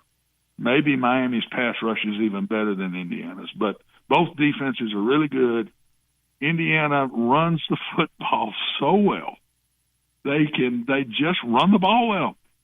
They look like a well-oiled machine, man, and they knock you around. You can see the fluidness of what they're doing, and they're just really good at it. So I just think that the difference will be Indiana's offense. And Indiana flat does not turn the football over. They just they don't turn it over. They don't even you commit have flat penalties. got to beat those boys. Watson, You got to beat them. Watson, they don't even commit penalties. Not only do they not turn the ball over, there was a couple opportunities the other night, because I'm used to watching the Vols, this year. There are guys near the sidelines, okay? And you see so many times defenders in college football take a liberty on a guy near the sidelines and throw him into the bench, looking for that reaction from their teammates. The Indiana kids do this. They just run them out of bounds and put their hands up. They're like coached, hey, get away from them. Get the guys at the boundary, get your hands up and get away from them. They're just so well coached. Yeah, they are. And that would be interesting to see, because his philosophy is what mine were. And there were people that gave me grief for it. I believed in sending my coaches home at night. I didn't keep them. They got up early in the morning, but if we couldn't get it done by 7 o'clock or so at night, then we had too much we're trying to do. That's the way I always felt. I read that that's what he does with his. He does not keep his coaches long. He does not practice basically over an hour and a half. Wow. But he's very well organized in what he's doing, and I always said to myself, I want my kids to know what to do, and I want them to be fresh. I want them to be fresh and ready to go, and I want them to know what to do. So I was a short practice guy. Now, we went fast, so you got more plays probably than a 2.5-hour practice would get. So a lot of his thoughts are what I always believed in. I never was deep, so I couldn't keep them out there long and wear them out. And I'm not saying ours always worked at all, but for him, that's what he's done, and it's worked. And there'll be a bunch of people trying to get in that building to study them, as I always did. I picked places I wanted to go and learn from, because I dang sure didn't have all the answers. And so I wanted to learn. That building is going to be full if he'll let them in. Now, he may be one of those that won't let them in, because he seems to be a little paranoid. I don't know him at all, but he seems to be a little bit. He's nutty now. Side. He's nuttier than a fruitcake. So he may not let anybody in his building. I don't know, but there's going to be a lot of people wanting to study them. Watson, in the way that he's put this team together, Tony, and the way he's coached them. Those two things. Hey, Watson, love your show, man. You're the man, buddy. Oh, I love you guys. It's always an honor. And Indiana wins the national championship, and that should give hope to every fan base in the country, everywhere. Because here's the deal. In the modern era, if Indiana can win a natty, everybody listening to the sound of my voice in Division I football, if you're in one of those Power 4 leagues, you can win the national championship. Because nobody had a worse history.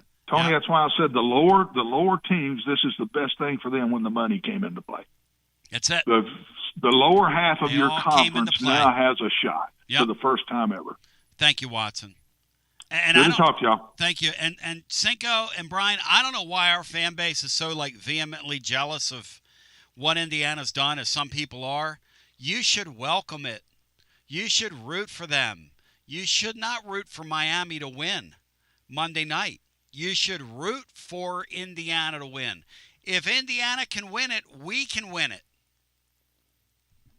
The Alabamas of the world and the Georgias of the world, and I want to talk about this on the other side. Kevin Skarbinski joined us yesterday and basically said, in not so many words, when the YouTubers weren't hating if they'd open their ears, he said it's over for Alabama. How many billionaires do you have? None. How many billionaires do you have in your fan base? None. You know what that's code for? In this era? That's code for, we just lost 2 of our best defenders to Ohio State.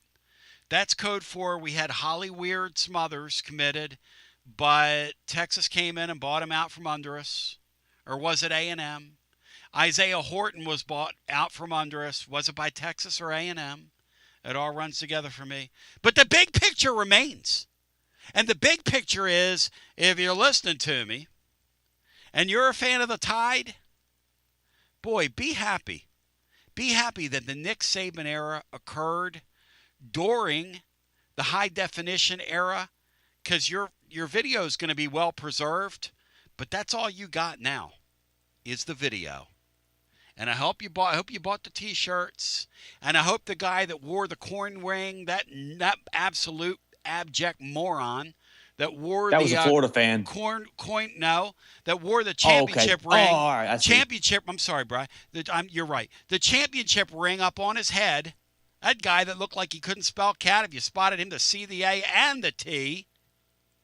Y'all need to soak that up because it's over for you after this. Are you currently a residential electrician? Would you like more benefits, better pay, more upside? What about a $3,000 signing bonus?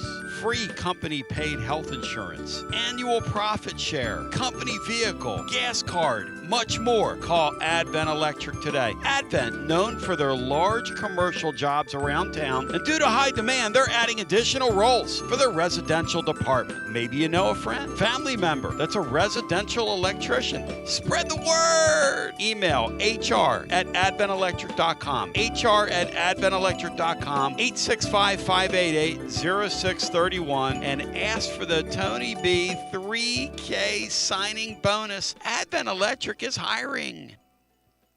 You got to dream about buying some land and building on that land. Well, Waterside Contracting is your ticket. 25 years of making dreams come true, Michael Scott. For hundreds in our area, custom homes or remodels, Waterside Contracting will build on your lot. They do incredible work all over the area. Structural integrity, quality without compromise. It's a way of life with Waterside Contracting. Check out the wonderful work Waterside does. WatersideContractingLLC.com. When it's time for your dreams to come true. Quality without compromising. Waterside Contracting.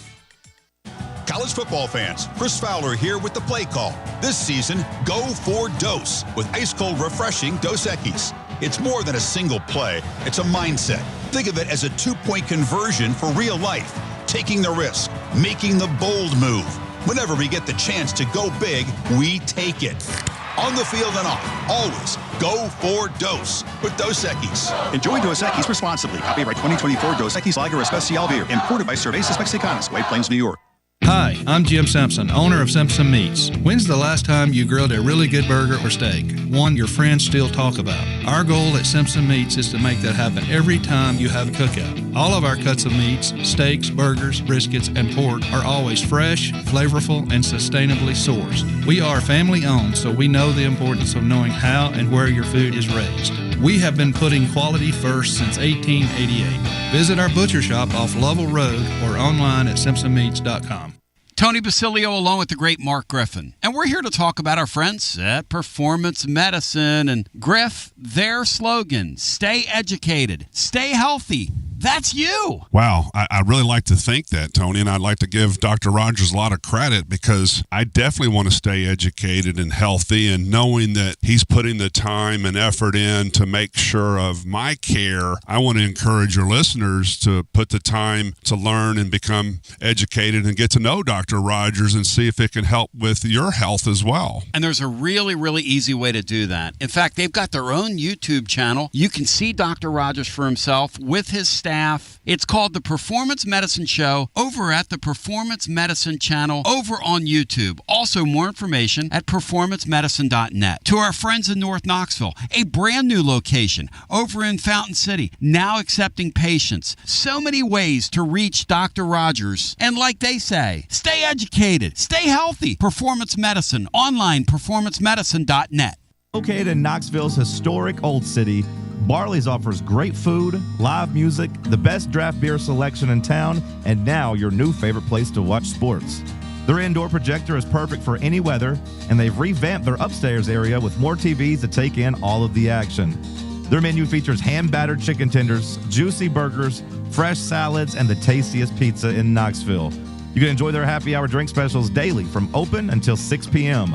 Barley's Tap Room and Pizzeria. The season of giving reminds us of what truly matters: community and connection. Hi there, Jennifer Morris here with Keller Williams Realty. As the year closes, I wanted to take a moment to sincerely thank you, my Basilio family clients. Thank you for trusting me with your most important decisions. Whether it was finding your first home or successfully closing a chapter, your trust means everything. I look forward to new and continued relationships through the new year, and feel free to reach out to me at 865-694-5904 or nextmovesmokymountains.com. That's nextmovesmokymountains.com, and of course, go Vols! Basilio here with my buddy, Connexial Kristen.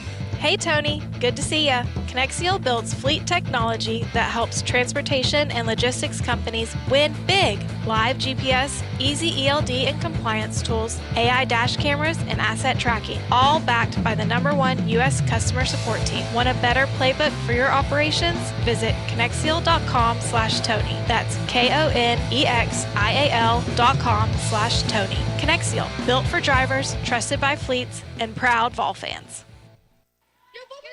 Tony Basilio here, and I got the great Chad Stockton of FC Alliance 2026. Chad, do you believe we've made it? Boys and girls teams start off the new year at big national event showcases.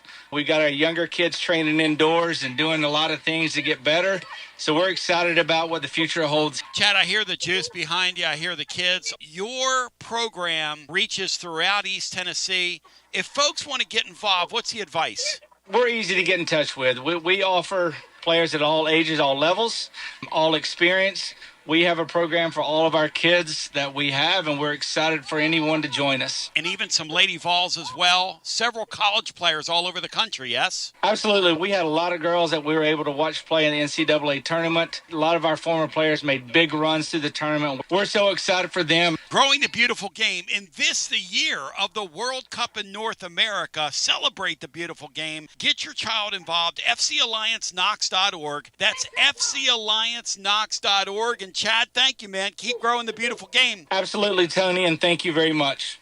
Preparing food for a big gathering can really take it out of you. That's why you need to call Calhoun's and check out their selection of party platters. Whether you're hosting a party for the big game, a reunion, or just an everyday gathering, a Calhoun's party platter is next level. Choose from Calhoun's always excellent chicken tenders, fly with Calhoun's wings, or boneless wings with a variety of dipping sauces, award-winning next-level melt-in-your-mouth barbecue ribs, or delicious spinach artichoke dip, or get one of each. Plus, if you're doing burgers or sandwiches, Calhoun's has lots of side dishes like spinach Maria, baked cinnamon apples, Smoky Mountain baked beans, or creamy coleslaw. Available in pints, quarts, and gallons. And to finish things off, pick up one of Calhoun's great desserts to go, including homemade cheesecake or key lime pie. Calhoun's, simply your go-to party headquarters. With 9 locations all over East Tennessee, you can order online and just pick it up. Calhoun's, one of the Copper Cellar family of restaurants, along with Chesapeake's, Copper Cellar, Corner 16, Cherokee Grill, and Smoky Mountain Brewery. Eat local,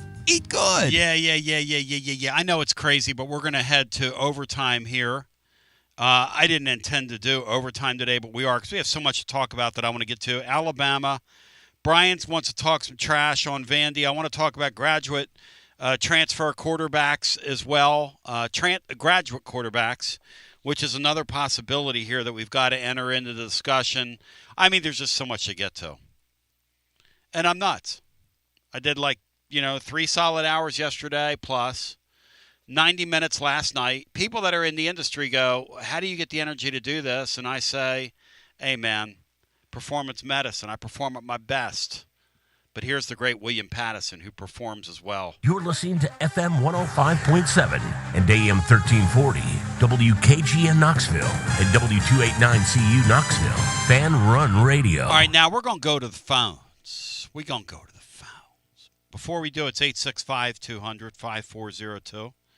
It's the first time all day I've asked for phone calls, but we are going to go to the phones. In this 2026, the geophysical year of the caller and the geophysical year of the fan. We love each and every one of you. I love you. Now I'm going to break off right now because this Greg Pickle thing went very long, but he was very good, very informative. But yesterday we had a wonderful guest on, Kevin Skarbinski, who I asked, Kev, I've been on my game. I'm not going to lie to you. I've been on my game. So I asked Kev, I said, Kev, Nick Saban see this coming? Did Nick Saban see this coming? Is that why he got out? And Kev understood what I said. You know, the fact that Alabama, under the current construct, under the current paradigm, Alabama's not Alabama anymore. Just like Indiana isn't Indiana anymore. It's hard for us to wrap our brains around this. But Alabama isn't Alabama anymore. So, okay. You see what I mean? Alabama's not Alabama anymore. And Cinco, you know what he said? He said, yeah, I think so. He said, I think he kind of knew. Cinco, what you think, man? You think Saban saw this coming and decided to get while the getting was good? And how do you respond to Skarbinski, who's been down there for a generation, saying that? What's always been interesting to me that the greatest coaches in college sports were also considered the greatest bagmen. John Wooden, the greatest bagman of all time. Mike Krzyzewski, 1B in college basketball. John Calipari, one of the greatest bagmen. Nick Saban, Bear Bryant, two of the greatest bagmen in college football history. Now, what's in the bag? Is it a Dodge Charger? Is it houses or whatever from families? Yeah. Is it an AstroTurf field in Florida? Yeah. What is it? But yeah, that's why I think it's great, because things like Indiana or Texas Tech or whatever, I don't think that's ruining college football. I think it's great because now, you know, the teams that have to compete legitimately for money are crying about it. And look, I'm not trying to cast aspersions on anybody here, okay? I'm not. Because everyone paid. Everybody paid. We paid, they paid, everybody paid. I mean, let's get real. They were just better. But they were better at paying. They were better at the system. Nick Saban knew how to game the system. I'll never forget. And a couple things I want to get out here. You're saying to me, Tony, Josh Heupel, you're saying he's playing by the rules, but the Vols were getting involved with Ty Simpson. That doesn't make sense. Of course it does. Alabama doesn't want Ty Simpson back. Ty Simpson's two choices right now are to either go to the NFL or to go play for somebody else. They don't want him back. They got a 5-star quarterback there next year. They don't want him back. So go down another road. That's wrong go. Okay? Alabama years past, they were just better at it than everybody. And Saban had a hedge of protection around him. You imagine waking up and seeing the headline back in the day that Saban was under investigation? I'm going to take you back to what Jeremy Pruitt said to that police officer that night. Because this is on tape now. See, we have a thing called tape. Everybody's got a body cam. It was on that body cam video, which I like. I like sitting there at YouTube at night and watching those body cam videos. And one of the things that Pruitt said on the body cam video was, we're going to do this. We never, to the cop, we never did this where I was. You're actually, so let me get this right here. These guys have violated, these are football players. I'm their head coach. These guys have violated the law, and you're going to take them in? And he went, really? We're going to do this? Sean, do you remember that? Absolutely, and I remember what he said. How many Alabama players, when Saban was there, ever got in trouble with the law? How many ever flunked out of school? How many of them ever flunked a drug test? Yeah, they changed the Freedom of Information Act in the press as soon as they got there, so that the press couldn't get information until after the football season, which was copied by Kirby Smart. Which is in Georgia. exactly what Kirby did. They changed the state laws to avoid inquisition by the press. And look, I love Saban. I think he's great on. That game day show. He's the only reason to watch it, quite frankly. The guy from Michigan adds nothing. Pat McAfee gets on my last nerve, acting like a wrestler. And who's the other? Reese Davis is a Bama. Cutie boy, pretty boy. Oh, and Cutie Pie. I forgot about him and his golden retriever that he uses as a human shield. But hey, that's cool. So, where do you think? You forgot another one. How about go ahead with the Pruitt, and then I got one about what happened to Jimbo Fisher when he fought back. Hit it, Jimbo Fisher.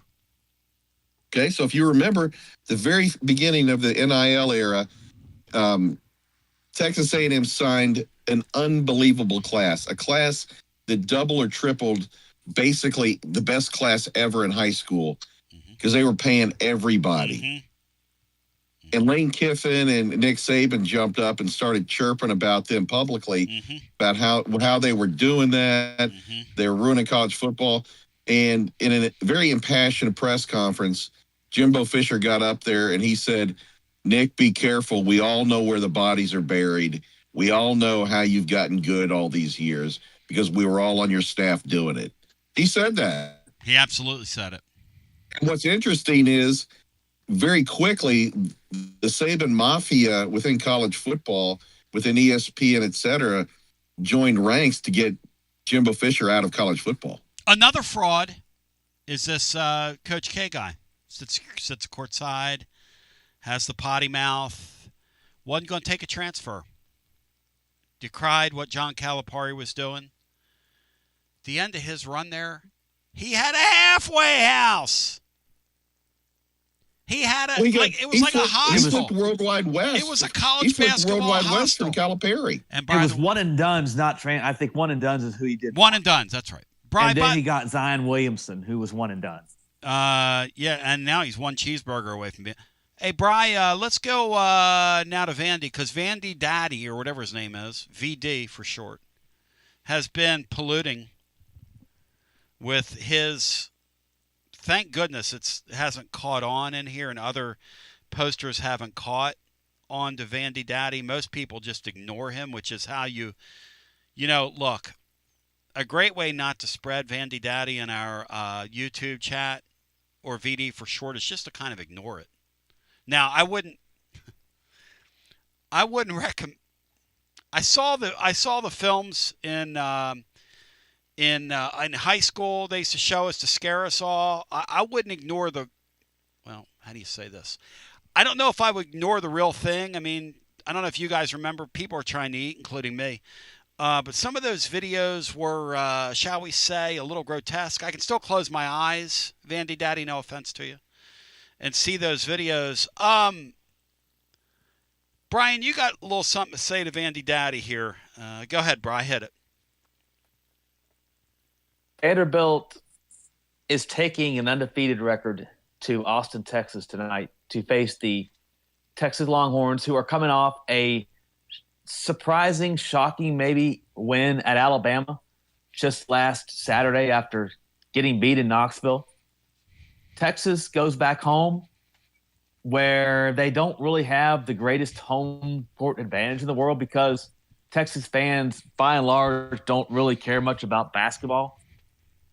So Vandy's going to go into an environment that won't be that might be kind of stale, and they're playing a sleepy 8 p.m. Central start. You can't just keep winning. You've won 17 in a row. Get to the punchline, Brian. To come to an end soon. Get to the punchline, Brian. Come to an end soon. And I think it's going to come to an end tonight because Bevo, just like they did in football, when Vanderbilt went down to Texas, to Austin, and got run out of there, I look for Texas to win outright and hand Vanderbilt their first loss, as Bevo will run through that Commodore ship like a hot knife through butter. All right, Senko. Then we go to the phones. Lane Kiffin, tell me about him. I don't know. I think it's interesting how when I've been watching the social, I'm no expert in social media, but it's funny. I've noticed a trend here when Lane Kiffin's his timing is razor sharp to put in a needle to somebody or to twist a knife into somebody.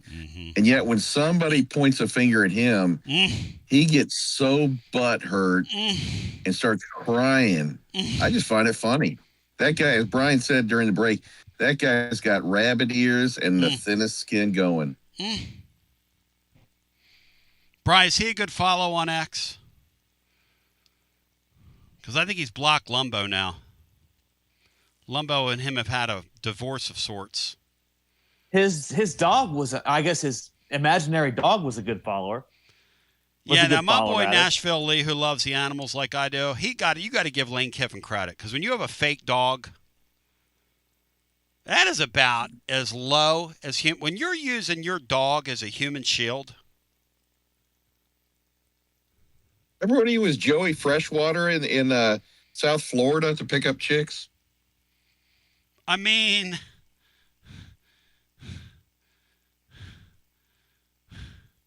what are we doing? This Kiffin guy. All right, we're going to go to the phones. 865-200-5402. I'm going to get a few calls in, and then I got to get out of here. You know why? Because it's nice outside. And the weather's going to be, it's January, and I'm going to give me a nice walk today.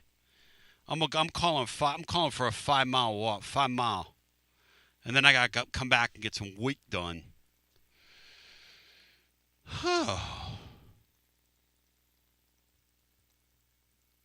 Boy, that basketball team. Brian, you worried about our basketball team? Then we go to the phones.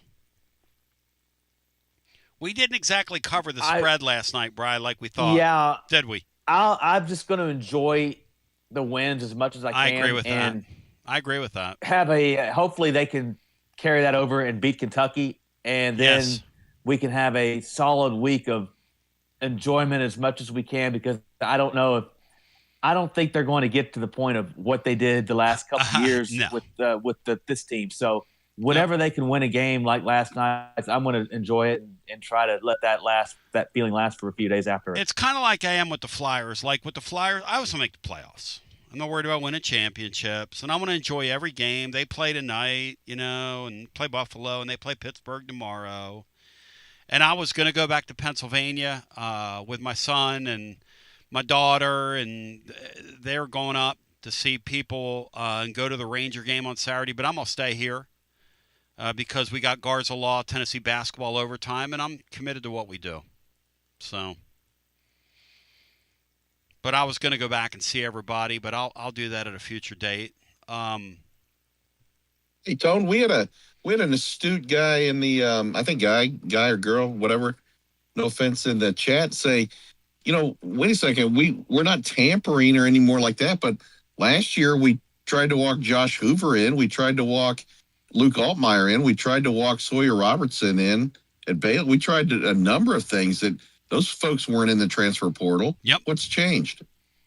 Well, they were completely desperate last year, Sean, and they didn't publicly do those things. They privately did those things. So there's always a, when the head coach gets on the airplane and flies down to Martin and gets his photo taken. Now the implication for those that are got half a brain is they know what's up. All that stuff last year was done pretty privately. Wasn't done publicly. So that's what's changed. Totally different. Well, let's get some stuff done privately now. Well, there's no question they're on the phone. I mean, it's all fair now. All's fair in love and war. If they can walk somebody in that portal, they're going to do it. But the question is who, and who doesn't already have a deal? Because a lot of these schools have gotten smart and are signing these guys.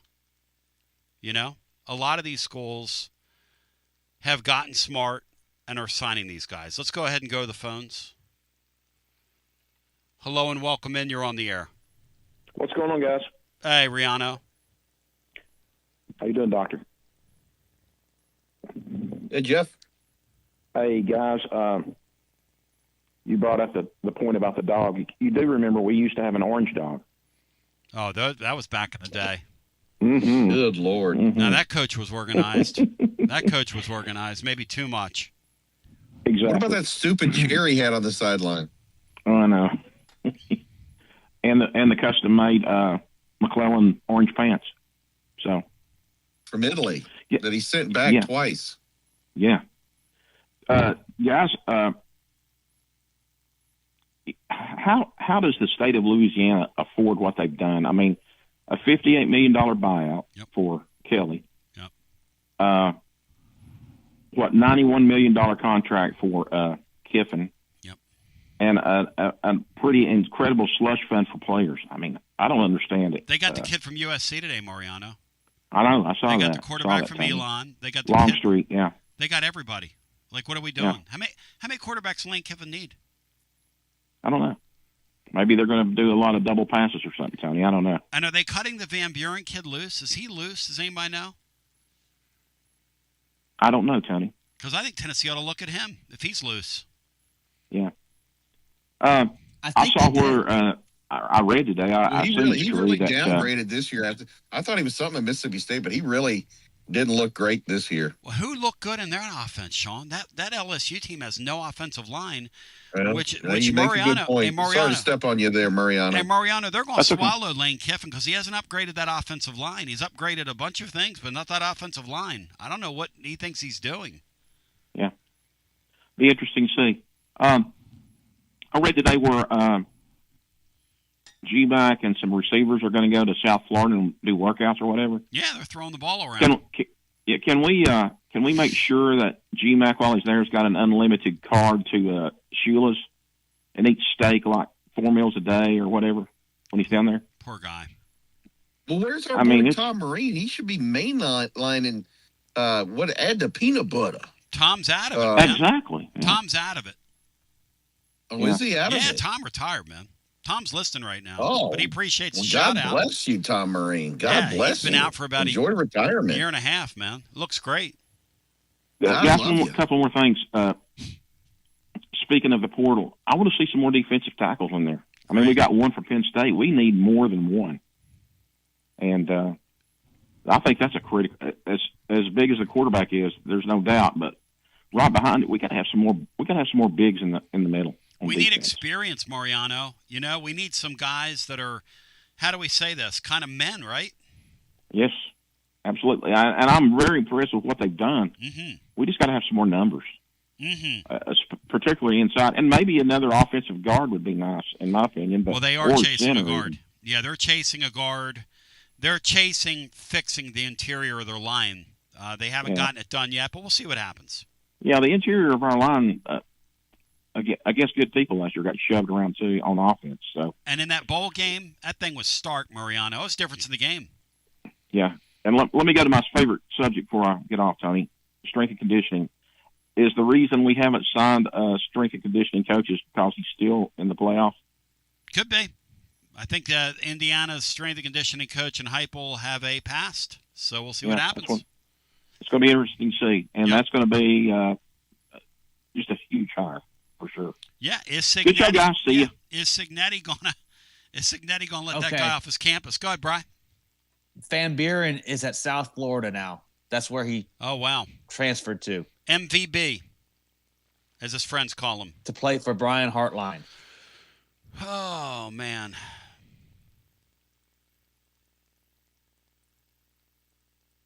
Oh man. What do we got going on at running back? Back to our phones we go, 865-200-5402.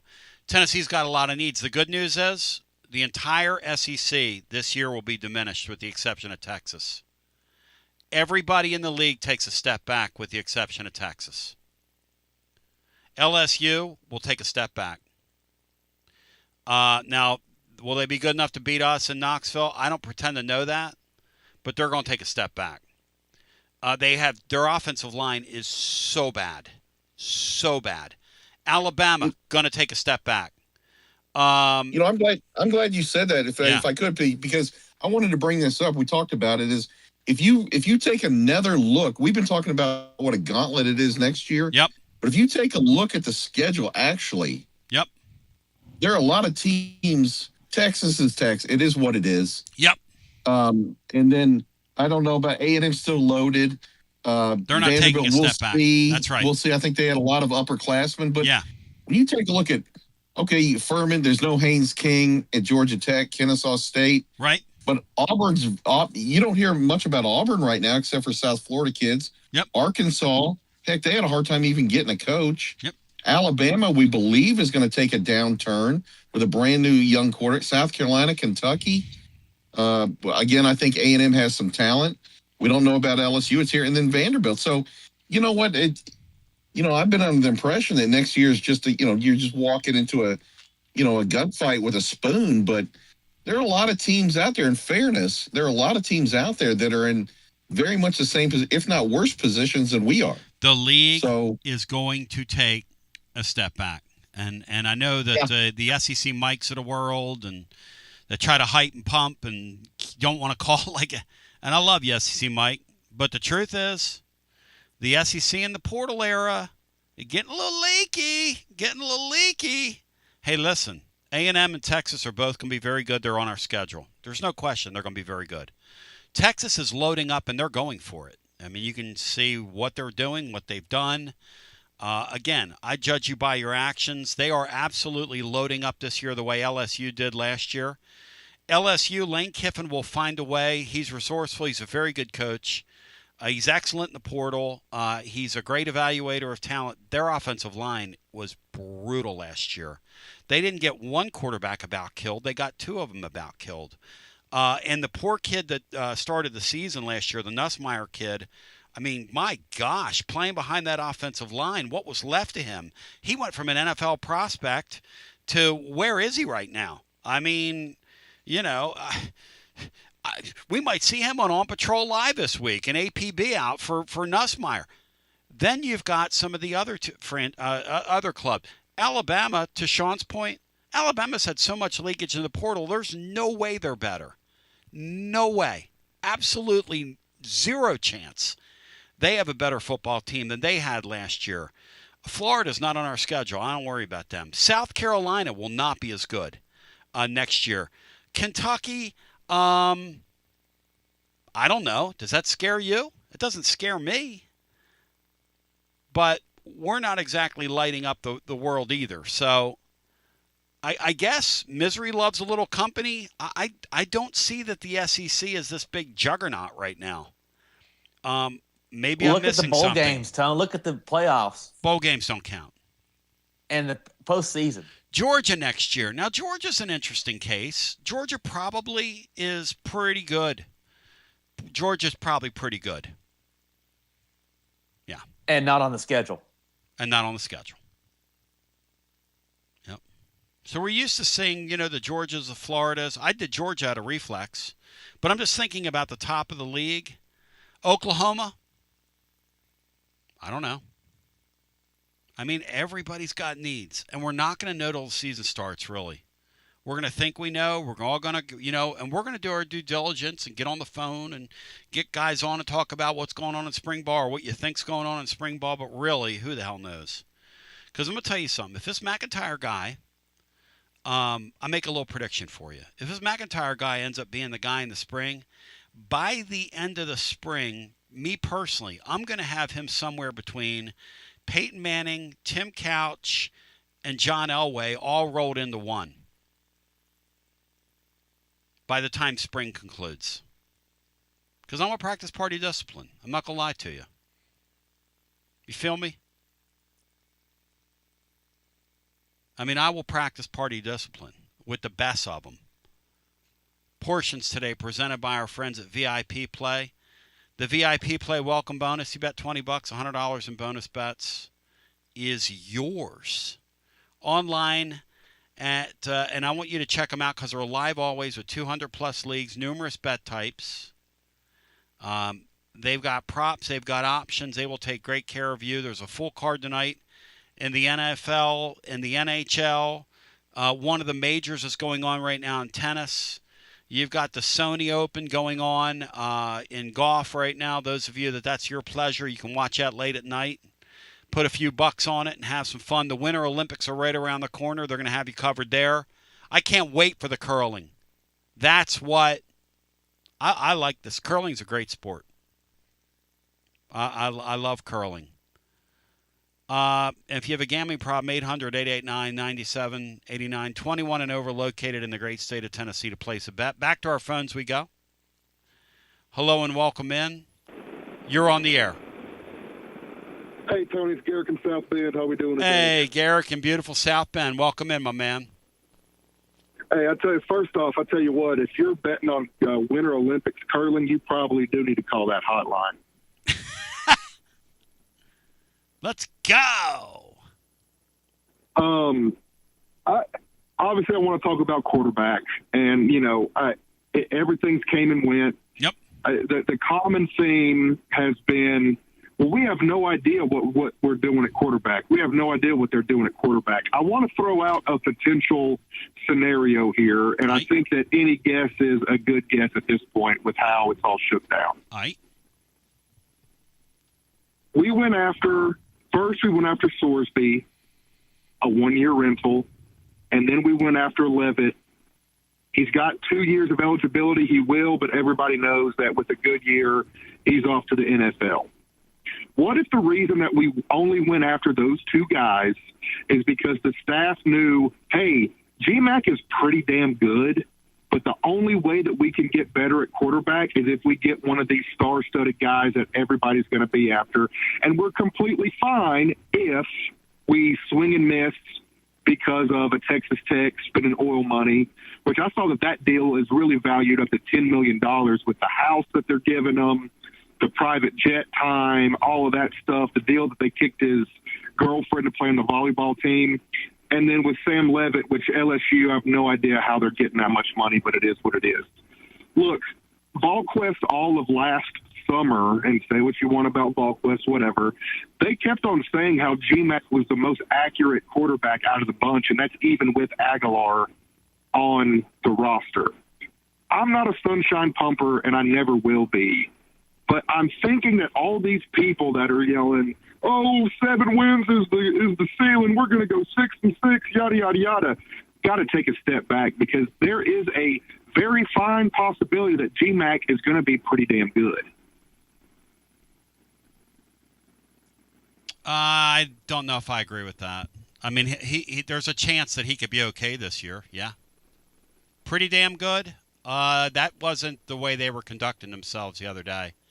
And by the way, they had Prabula. Hang on a second. They had Prabula committed as well. Let's not forget that. They were going to bring Bro Prabula in. Don't forget that piece of the equation. I think that Prabula may have been brought on at a lower deal to compete with the two guys that we have. Oh, but sure. It is what it is. Yeah, I think that's right. Tony, the last time, when was the last time Tennessee had a redshirt freshman quarterback starting, and what did that season look like? Yeah, you tell me. Playoffs. It was a playoff appearance at Ohio State. Do we think that this GMAC kid is any worse than Nico Iamaleava? We're going to have a good defense this year. They just don't. Saying. I think they're following the recipe. I'm just telling you, they don't think he's ready to play. I mean, you can project what you want to project on him. I love it. I love your enthusiasm. I just talk to people. They say he hasn't gained a pound, basically. He's not gaining weight. It's very much a point of frustration internally. Again, I didn't do it. I would love to tell you that you're right and jump on your bandwagon here. Unfortunately, I can't do that. I'd be being disingenuous. I just think they've gotten caught here, to be really honest with you. That's fair. That's fair. And I'm not trying to be. And listen, I'm not trying to be argumentative about it. I'm not trying to be confrontational. I'm not because I want to believe what you're saying, and I hope. Listen, here's the other thing: this guy's been wrong before about his quarterbacks. He could be wrong again. You see what I'm saying? Like, they could think, which is something Bino texted me, hey, maybe, because obviously by their actions, they don't think the guy's ready. Okay, they just don't. Otherwise, you're not doing what you did the other night. You're just not. And you're not flirting with Levitt to the way that you did when you had one in the hand. Even if you were going to bring that guy in to compete in the spring, and obviously the Prabula, whatever his name is not great shakes. He's just not. But to your point, and you bring up a very good one, I do hear the McIntyre guy has a very good arm. I do hear they think that he's got a future. I don't think they think it's in 2026. And I think they've tried to avoid that at all costs. But maybe they're wrong. Maybe this guy, because if you're right, what they would have done is they would have just taken these two guys and they wouldn't have played at all with any of these other quarterbacks. They wouldn't have wasted their time. Because time in the portal is money. Time flying down and fooling around with the Simpson kid when you got all those kids on campus. And I applaud Josh Heupel for that because he felt like, I'm going to go try and land Ty Simpson, even if it takes 45 minutes getting on a jet going one way and 45 minutes flying back and spending time down there with his little brother. And you know he saw the father at some point and just showing these people, hey, we love you. We want to bridge this gap. And by the way, I want to recruit you in a couple years. All that is great. I think the guy's in that regard is doing his job. You don't do those things if you think McIntyre is lock, stock, and barrel your quarterback in the fall. You don't. Do you agree with that? Yes or no? No, it's very, very fair assessment. Okay. Very, very fair That's assessment. all. But I'm not Very saying fair. they could be misjudging this. The kid could get out there and could be what they call wiry and be able to play, punch above his weight, so to speak, and go and ball out. For all I know, who knows, man? I'll tell you this right now, like I just said before you jumped on, if that's what it comes to and they don't land somebody at the end of the spring and that's your starting quarterback, I'll have this guy somewhere between in college. He will be somewhere between, in recent years, the kid at Indiana right now and Peyton Manning and all parts in between. I'll fire you up, focus you, and prepare you in the summer with him. Yep. It wouldn't be the first time Heupel got a quarterback decision wrong starting Milton over Hooker in 21. But, hey, that's what it is. Love you, mean it. Go Big Orange. Hey, love you. And listen, the other thing is we don't have the defense we had 2 years ago. So we got to get our expectations. That was a veteran defense that made Tim Banks look competent. No, we don't have that. We don't have the same running game we had. Yeah, we got to all kind of just everybody take a breath here. What happened the last time we were in this predicament? That team was totally different than what we're going to put on the again. Now the SEC, I do believe, is going to be a little down. Unfortunately for us, the down teams aren't on our schedule. The down teams, the Floridas of the world, some of the teams that are down, the two Texas teams unfortunately appear on our schedule. And I don't know who Lane Kiffin's going to have blocking for him. Maybe he's got some magic tricks here. I don't know how that's going to work, but it is. He's got Satterwhite down there blocking for him. Yeah. What I'm hoping here is I'm hoping to get lucky. I want to get lucky here. And hopefully we can. Yeah, he brought in Satterwhite. Somebody said last night in our chat during the basketball game when that broke during the Garza Law basketball overtime, maybe Satterwhite's there as like a double agent. But let's go back to the phones. Hey, look, I'm just telling you what I hear about GMAC. And we all know that do this for a living, that they're trying to get a quarterback. Now, whether they're going to succeed or not, and we all know, those of us who do this for a living, that they think this kid's too thin to play in the fall. Well, also remember that Faison didn't play a lot his senior year. That's right. He was injured and then came back in time for the playoffs. To his credit, I think they won another state championship. But, you don't have a whole lot of experience next year at quarterback. And, again, the concept of, and there's a misconception here, people think that your chase for a quarterback is over on Friday. No, it's not. On Friday, you get to then cull through whatever's there and say, do any of these people work? And you can take your time and vet somebody and bring them in at the end of the spring if you want to. It's how they found Joey Aguilar. Same kind of deal. The other thing is there is a concept of a transfer quarterback, and I will remind you, wasn't Kyle McCord, if I'm not mistaken, Brian, from Ohio State, a transfer quarterback to Syracuse? I want to say that he was. Yeah, that's when they brought Will Howard in from Kansas State. And Will Howard. Well, remember, I don't believe graduate. I don't believe graduate transfers are. I don't think they have the same portal. I think you can. That's right. I think you can transfer anytime when you're a graduate transfer. I think that's The portal ends Friday, but that players can still sign anywhere well after it's over. You can pull them out till infinity, Brian, basically, as long as you have eligibility. You can pull them out. That goes on and on. You know what? Everyone keeps focusing on GMAX weight, and that's something, but a lot of times it's, concurrent with added weight is added strength. Yeah. And if you're having a hard time putting on weight, sure, are there thin kids that are incredibly strong? Of course there are. Yep. I can't talk about, Tony Robinson didn't even cast a shadow. Mm-hmm. He could throw the ball up, 100 yards. Yep. And was very fast, et cetera. But a lot of times, it's a concurrent thing there. You add weight, you add strength. Yep. And if you're having a hard time there, you got to be able to protect yourself back there. You got to be able to break a tackle. Yep. You got to be consistent. If the quarterback has to run, you have to be able to run and hold on to the ball. And I'm not saying he's weak. I don't know anything about that. I just said a lot of times those things go together. And that's a concern. It's too bad they closed the Crystals. 865-200-5402. Let's get that last time out we're doing, then we'll get another call in and get out of here.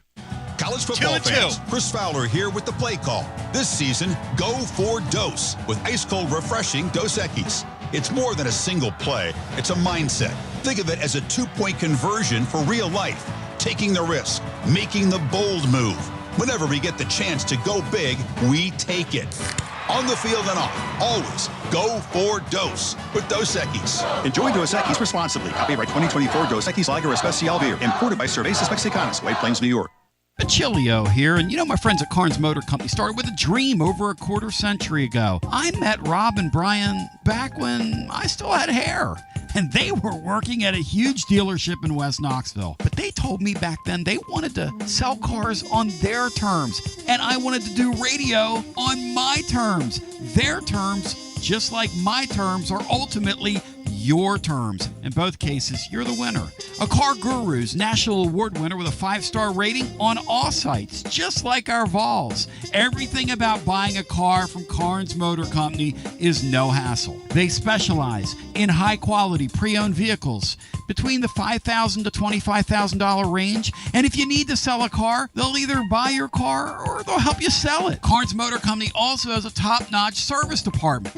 Therefore, every vehicle is rigorously inspected and serviced prior to delivery. So you're guaranteed to get a quality pre-owned vehicle every time. If you need a place for service, they've got you covered. Come be a part of the Carnes Motor Company family and tell them you heard about it from me. Online at carnesmotor.com. Oak Ridge Highway, 1 mile past the Carnes light. Carnes Motor Company. Basilio here reminding you that when you want to sell your extra tickets to the game, you don't want to give your life away online with all your personal information just because you want to sell a few extra tickets. Clark Moore at Select Ticket Service will gladly buy your extra game tickets and your extra parking passes. And the best part? Clarky Boy pays cash. 865-919-1016. 865-919-1016. Clarky Boy pays cash at Select Ticket Service. Clarky Boy pays cash.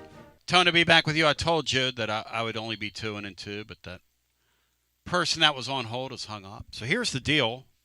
We have 157 likes.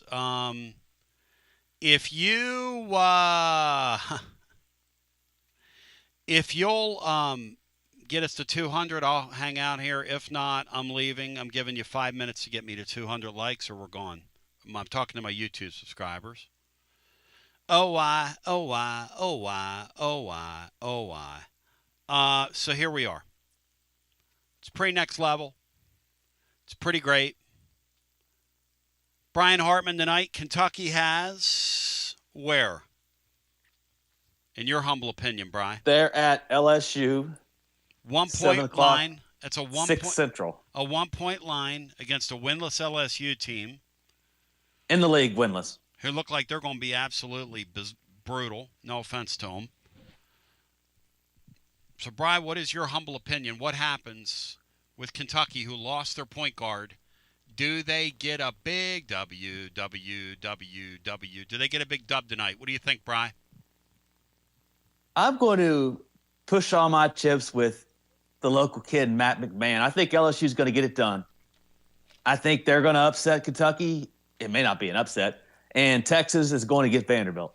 So Mr. McMahon gets a W tonight is what you're saying. He will get the win tonight, yes. Matt McMahon gets a W tonight. Is that what you're saying, Bri? Yeah. And if he doesn't, I'm going to hold him responsible for my bad pick.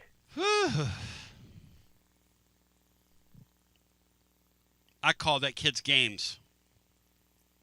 We had him on a year and a half or so ago. I said, Matt, I called, because, he coached John Morant. And how about John Morant, Bri, throwing away a promising career? Now getting diminishing minutes in Memphis. Well, and apparently he couldn't stay healthy, and you could just see this coming from a mile away. Apparently they're going to move on from him. It's kind of a shame, really. And they might be better off. Oh, that's a shame.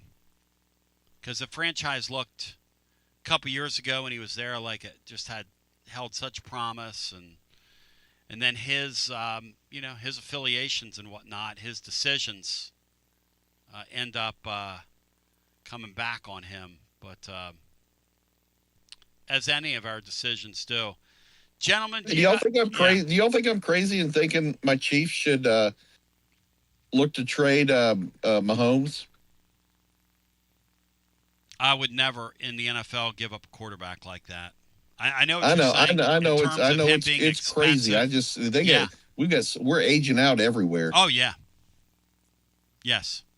The problem. You can retool around him. Yeah. The problem with the NFL, Sean, and the great organizations figure out a way to retool around that quarterback. Look at what in the cap era. Look at what New England did all those years.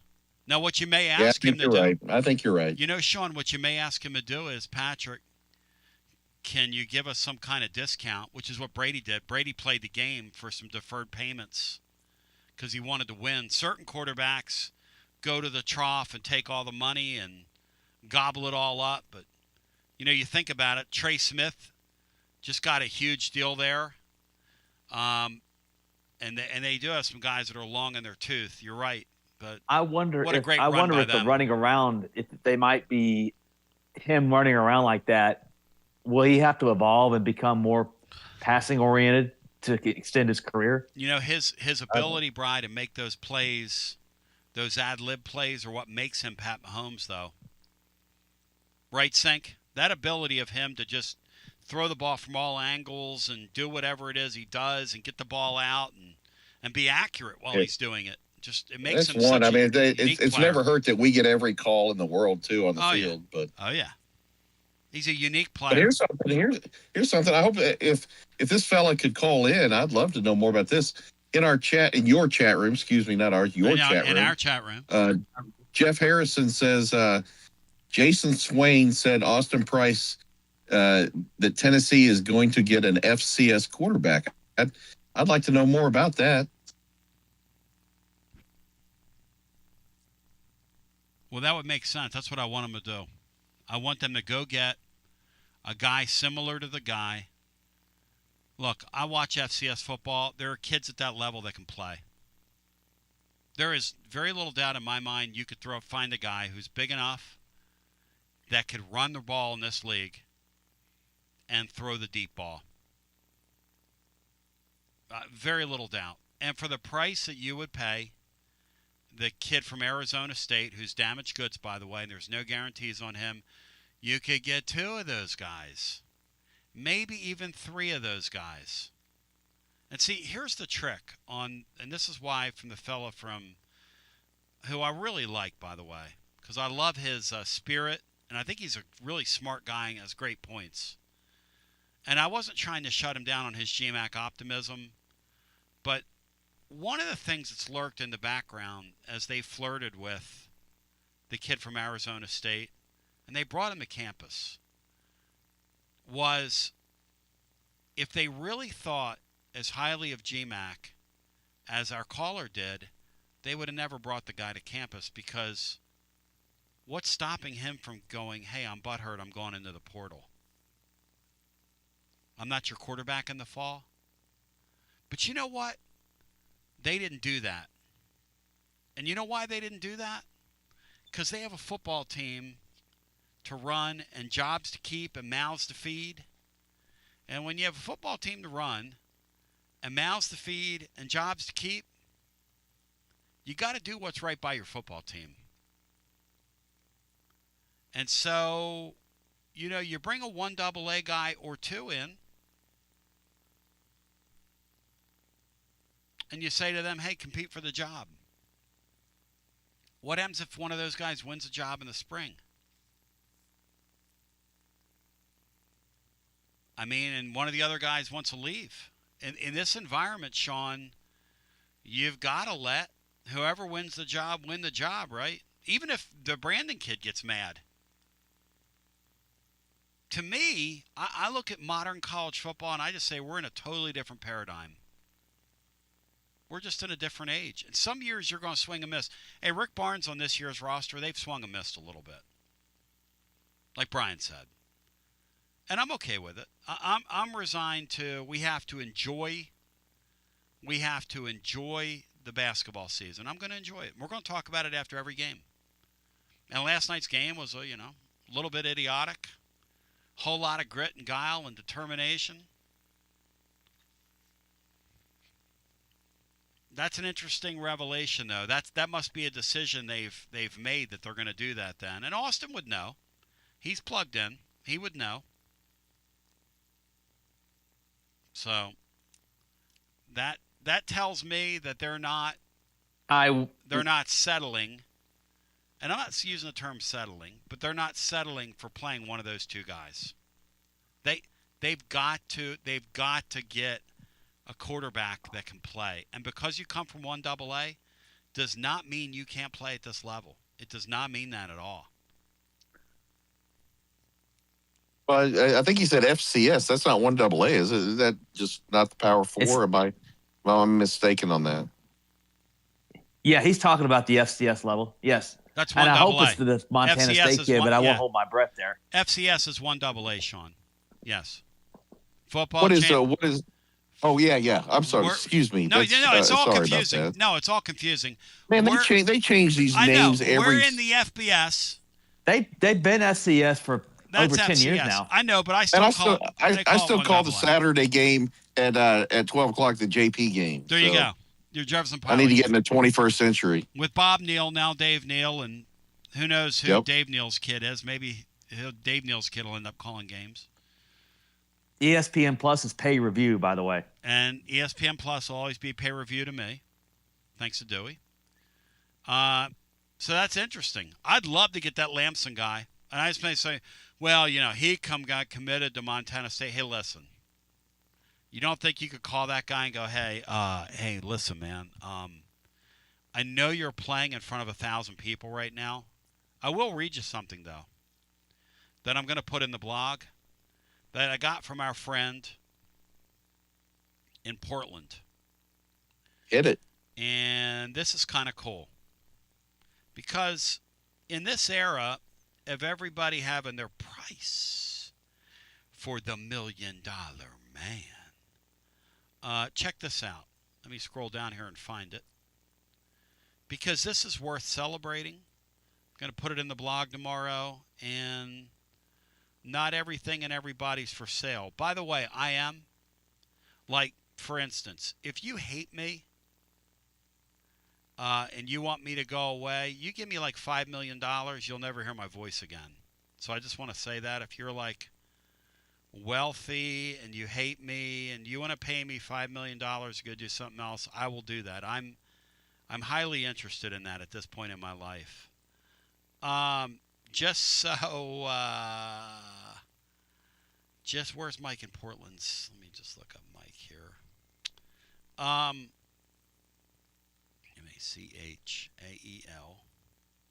There we go. This is a story about a man named Jed. Now, actually, this is from Michael in Portland. Mike in Portland. He says the following. By the way, I'll negotiate. I said $5 million, $5.5 million, $5 million. Sweetie, would we take $4.5 million to go off into the sunset? $4.5 million. So if you're listening and you're wealthy and you're one of these people that likes to buy ball players and you'd like to buy our silence, $4.5 million. Sean, you know me. Am I kidding right now? No, I make nothing, so I'll go with you. So $4.5 million, and I'm going. I'm going here.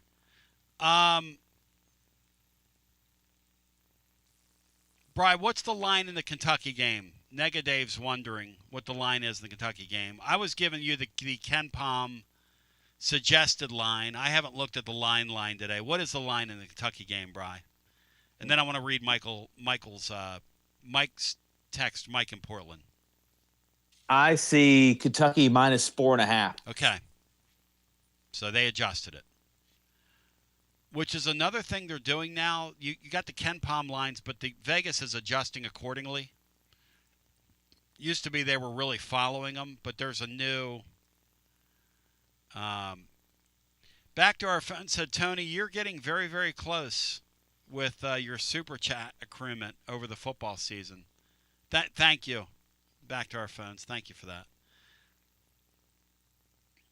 Michael says the following. Chris Fowler was on Dan Patrick's radio show, and he said an unnamed player, a long snapper, from a small northeastern college who was not in the portal but was very good at his craft, had absolutely no interest in joining the portal, was approached by 20-plus Division I collegiate programs about transferring to their teams. He responded that he was very happy and satisfied with where he was and had no interest in all. And those schools then asked him, okay, really, what's your number? And he kept telling them, I'm happy where I'm at. I like my friends. I like the education I'm getting. I like what I'm doing. I like my teammates. And they kept badgering him and coming back at him until they finally understood he wasn't interested. He never swayed. He never entered the portal. And the coaches just couldn't believe it, Sean. They're like, because in their profession, you're happy somewhere? You're like not for sale? That's a great story. It kind of illustrates the whole thing, doesn't it, guys, where we are right now? Yeah, I respect the heck out of that.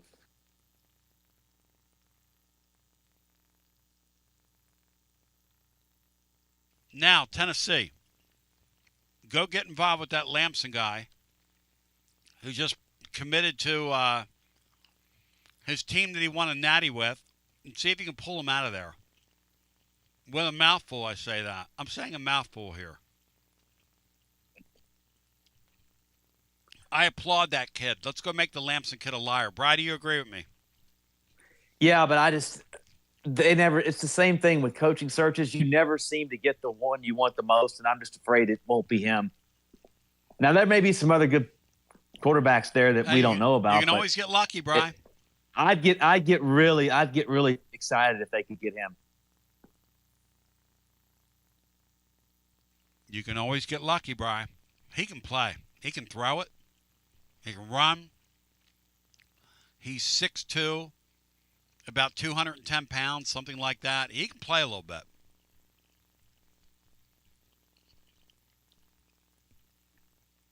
You guys have anything else? I've got a little blood sugar drop. You guys have anything else you'd care to get into? I got to eat something here. I appreciate you having me around again, Tony and Brian. And look, let's just hope, because at the end of the day, whether you like what you hear or you don't, we appreciate you listening and appreciate you watching Tony on the show, and know, in fact, that we all are diehard Vol fans. We want what's best for Tennessee, and we just want to say, and frankly, Josh Heupel. I'm not a coach worshiper, but I want Josh Heupel to succeed. So let's hope we get some more talent and go Big Orange. Yeah. People misunderstand me, Sean. Like I said earlier in the show, people think, oh, well, he doesn't like the Vol. What the fuck? How would I be here for 30 years bathing in this stuff? That's what my critics say. Hey, listen, I don't mind critics. Your wife went there. Your brother-in-law went there. You went there. My daughter went there. Your daughter went there. I mean, what in the hell? I came here almost 40 years ago, and I'm still here. I mean, if a guy doesn't like the place, I have a hell of a way of showing it. I was on till close to midnight last night talking about it. I mean, I worked on the portal yesterday stuff for like an hour and a half, getting the blog ready. But here's the thing. I realize my style is not for everybody, because I will get up every day, and I will tell you what I think is going on. Now, somebody said today, well, he's dealing in hearsay. What is hearsay? What does that even mean? What is a transfer portal? An agent says, my client got offered $7 million and somebody reports it. Is that hearsay? An agent told me that if George McIntyre got into the portal, there'd be very little market for him because there's no film on him. Is that hearsay? It was reported the other night that we were fooling around with this quarterback from Arizona State up till he signed, and that's why the other guy got mad. Was told that by two sources, that the other guy thought he was coming here, and he just got mad, so that's it. The kid from Missouri. Is that hearsay? Is that dealing in hearsay? Some guy said, well, on this quarterback thing, you're dealing in hearsay. Bullshit. I'm not dealing in hearsay. What the hell does that even mean? I'm dealing in hearsay. Every lead is hearsay. Exactly. I mean, every source is a hearsay source. Here's what I do. Every day, I make about 4 or 5 calls. What do you got? What do you got? What do you got? What are you hearing? And I trade information with people. Is that hearsay? People that are plugged in. When I found out that Jeremy Pruitt's office got raided and they confiscated the stuff, and we talked about that over that Black Friday, and I knew he was in big trouble. And we did a special show on it, and we were the first talking about it. Was that hearsay? I mean, you tell me. What about Shiano when you came on with that? We had Shiano Sunday. When I told you people that thing was breaking down internally because we had a source in the room that was telling us it was breaking down in the room and keep the heat on, was that hearsay? I mean, you tell me. I'm not saying we get everything right. I mean, I thought the defensive coordinator was going to be the guy from the because an agent misled us, the guy from the West Coast. But that's all right. I wasn't the only one he kind of pulled into that boat. It was a job well done by Heupel. But that if you think for 5 seconds that a charge of like that's hearsay or whatever is going to like get near Brent Hubbs and whisper in his ear and ask him, hey, Brent, are these guys on the front foot or the back foot in this quarterback deal and in the transfer portal? Just get next to him. Don't ask him on his board. He's not going to answer that on his board. You see him out. State Run Radio said it yesterday in the afternoon show. When you see him out or see him at a game or you see Austin Price, yes, those guys. Hey, Tony said these guys are really slow organizationally. Pull them aside. not going to. They're not going to say. I'm the guy that's going to say it over the air. I'm going to say it over the air. Why? I don't really care about going to press conferences or being invited to cocktail parties or getting a press credential. I don't care. I'm not worried about being popular with the jet set and the super rich in town. It's never appealed to me. If it did, I'd be at every party. I'm highly intelligent. I'm a great room reader. I know my shit. I know how to navigate. I know how to work. Trust me. I don't care about that sort of thing. If I go to a sporting event, want to sit with fans, I don't want to sit in a press box. It does not appeal to me. I don't want to sit in a luxury box. That doesn't appeal to me. Doesn't mean it's a bad thing. We're all different. My love of sport is that it's always united people from different political beliefs, which is why I keep the politics out of this show. People, different religious beliefs, different worldviews, different socioeconomic conditions, the whole deal. I think sport is one of the more fascinating things on earth. Just the whole concept of it, I just think it's wonderful. It's been such a blessing in my life. It's been a friend that's like, in times where I've been just kind of like down and distraught, it's been a good friend of mine. But you deal in hearsay. What does that even mean? Well, hearsay, okay. What the hell does that even mean? The best tips in the world are hearsay. When Woodward and Bernstein were met at the parking garage by the guy's Felt.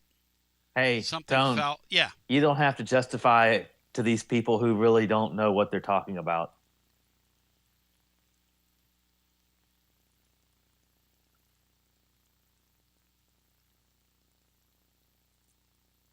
I'm glad I don't read that chat board because, seriously.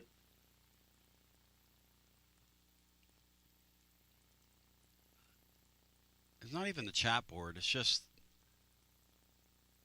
man. They're going to think what they think. You know what, right, Brian? And they're going to be wrong, too. So you're right, Brian. Just know that. F these people. Hey, I love you. I appreciate you. Thank you. Thanks for listening. I love sport, though. And I hope that comes through here. And I love community. And community and sport are my biggest friends. And I just believe that God has equipped me to do this, whatever this is we do every day. And I'll get people from back in Pennsylvania to watch on YouTube and go, you're nuts. Cannot believe that you're there in that position. A kid that grew up here. And I just love it, man. I just love it. And I like the criticism, but those of you that say hearsay, I mean, you're full of shit, is what you're full of, because you don't understand what we're doing. You don't understand our industry, and you really don't understand life, because tips are tips are tips are tips are tips. And I'll tell you this right now: when it comes to this transfer portal, we've messed this quarterback thing up. Now we can still fall on our feet. GMAC might be great next year for all I know. I'm holding out hope if it ends up being him that he is. But boy, they've not handled this well.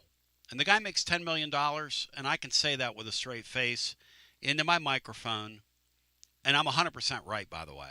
And if you pull the other people aside that cover these sports and you ask them, are the Vols on the front foot or the back foot when it comes to the portal, they're going to tell you that they've been on the back foot.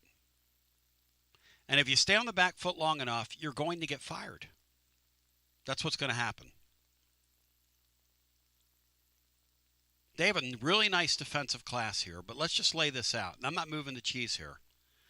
If they would have played well against Vanderbilt and won that game, would they have a new defensive coordinator? No. And if they didn't have a new defensive coordinator, would they have all those signees they have right now if Tim Banks was still over there? I'm not being a cheese mover here. I'm speaking in facts. Go ahead. What's the answer to that? I want to hear the answer. Go ahead. Tell me the answer to that. But one good move begats another, begats another, begats another. But you have to be proactive and make that good move. And that's the deal here. So, love you, appreciate you. I hope we land on our feet, get a good quarterback. I want to have a good, fun season in the fall. We love you. We appreciate you. I'm going to continue to tell the truth and do what I do. And I thank Sean Sinclair, SEA and Sinclair DDS, beautiful Maryville. I thank you. I thank the bank for the money. I thank God for you. As the old song goes, Brian Hartman, talk to you tomorrow. And, boy, fun stuff, y'all. This transfer portal is wild, and it is woolly. Wild and woolly.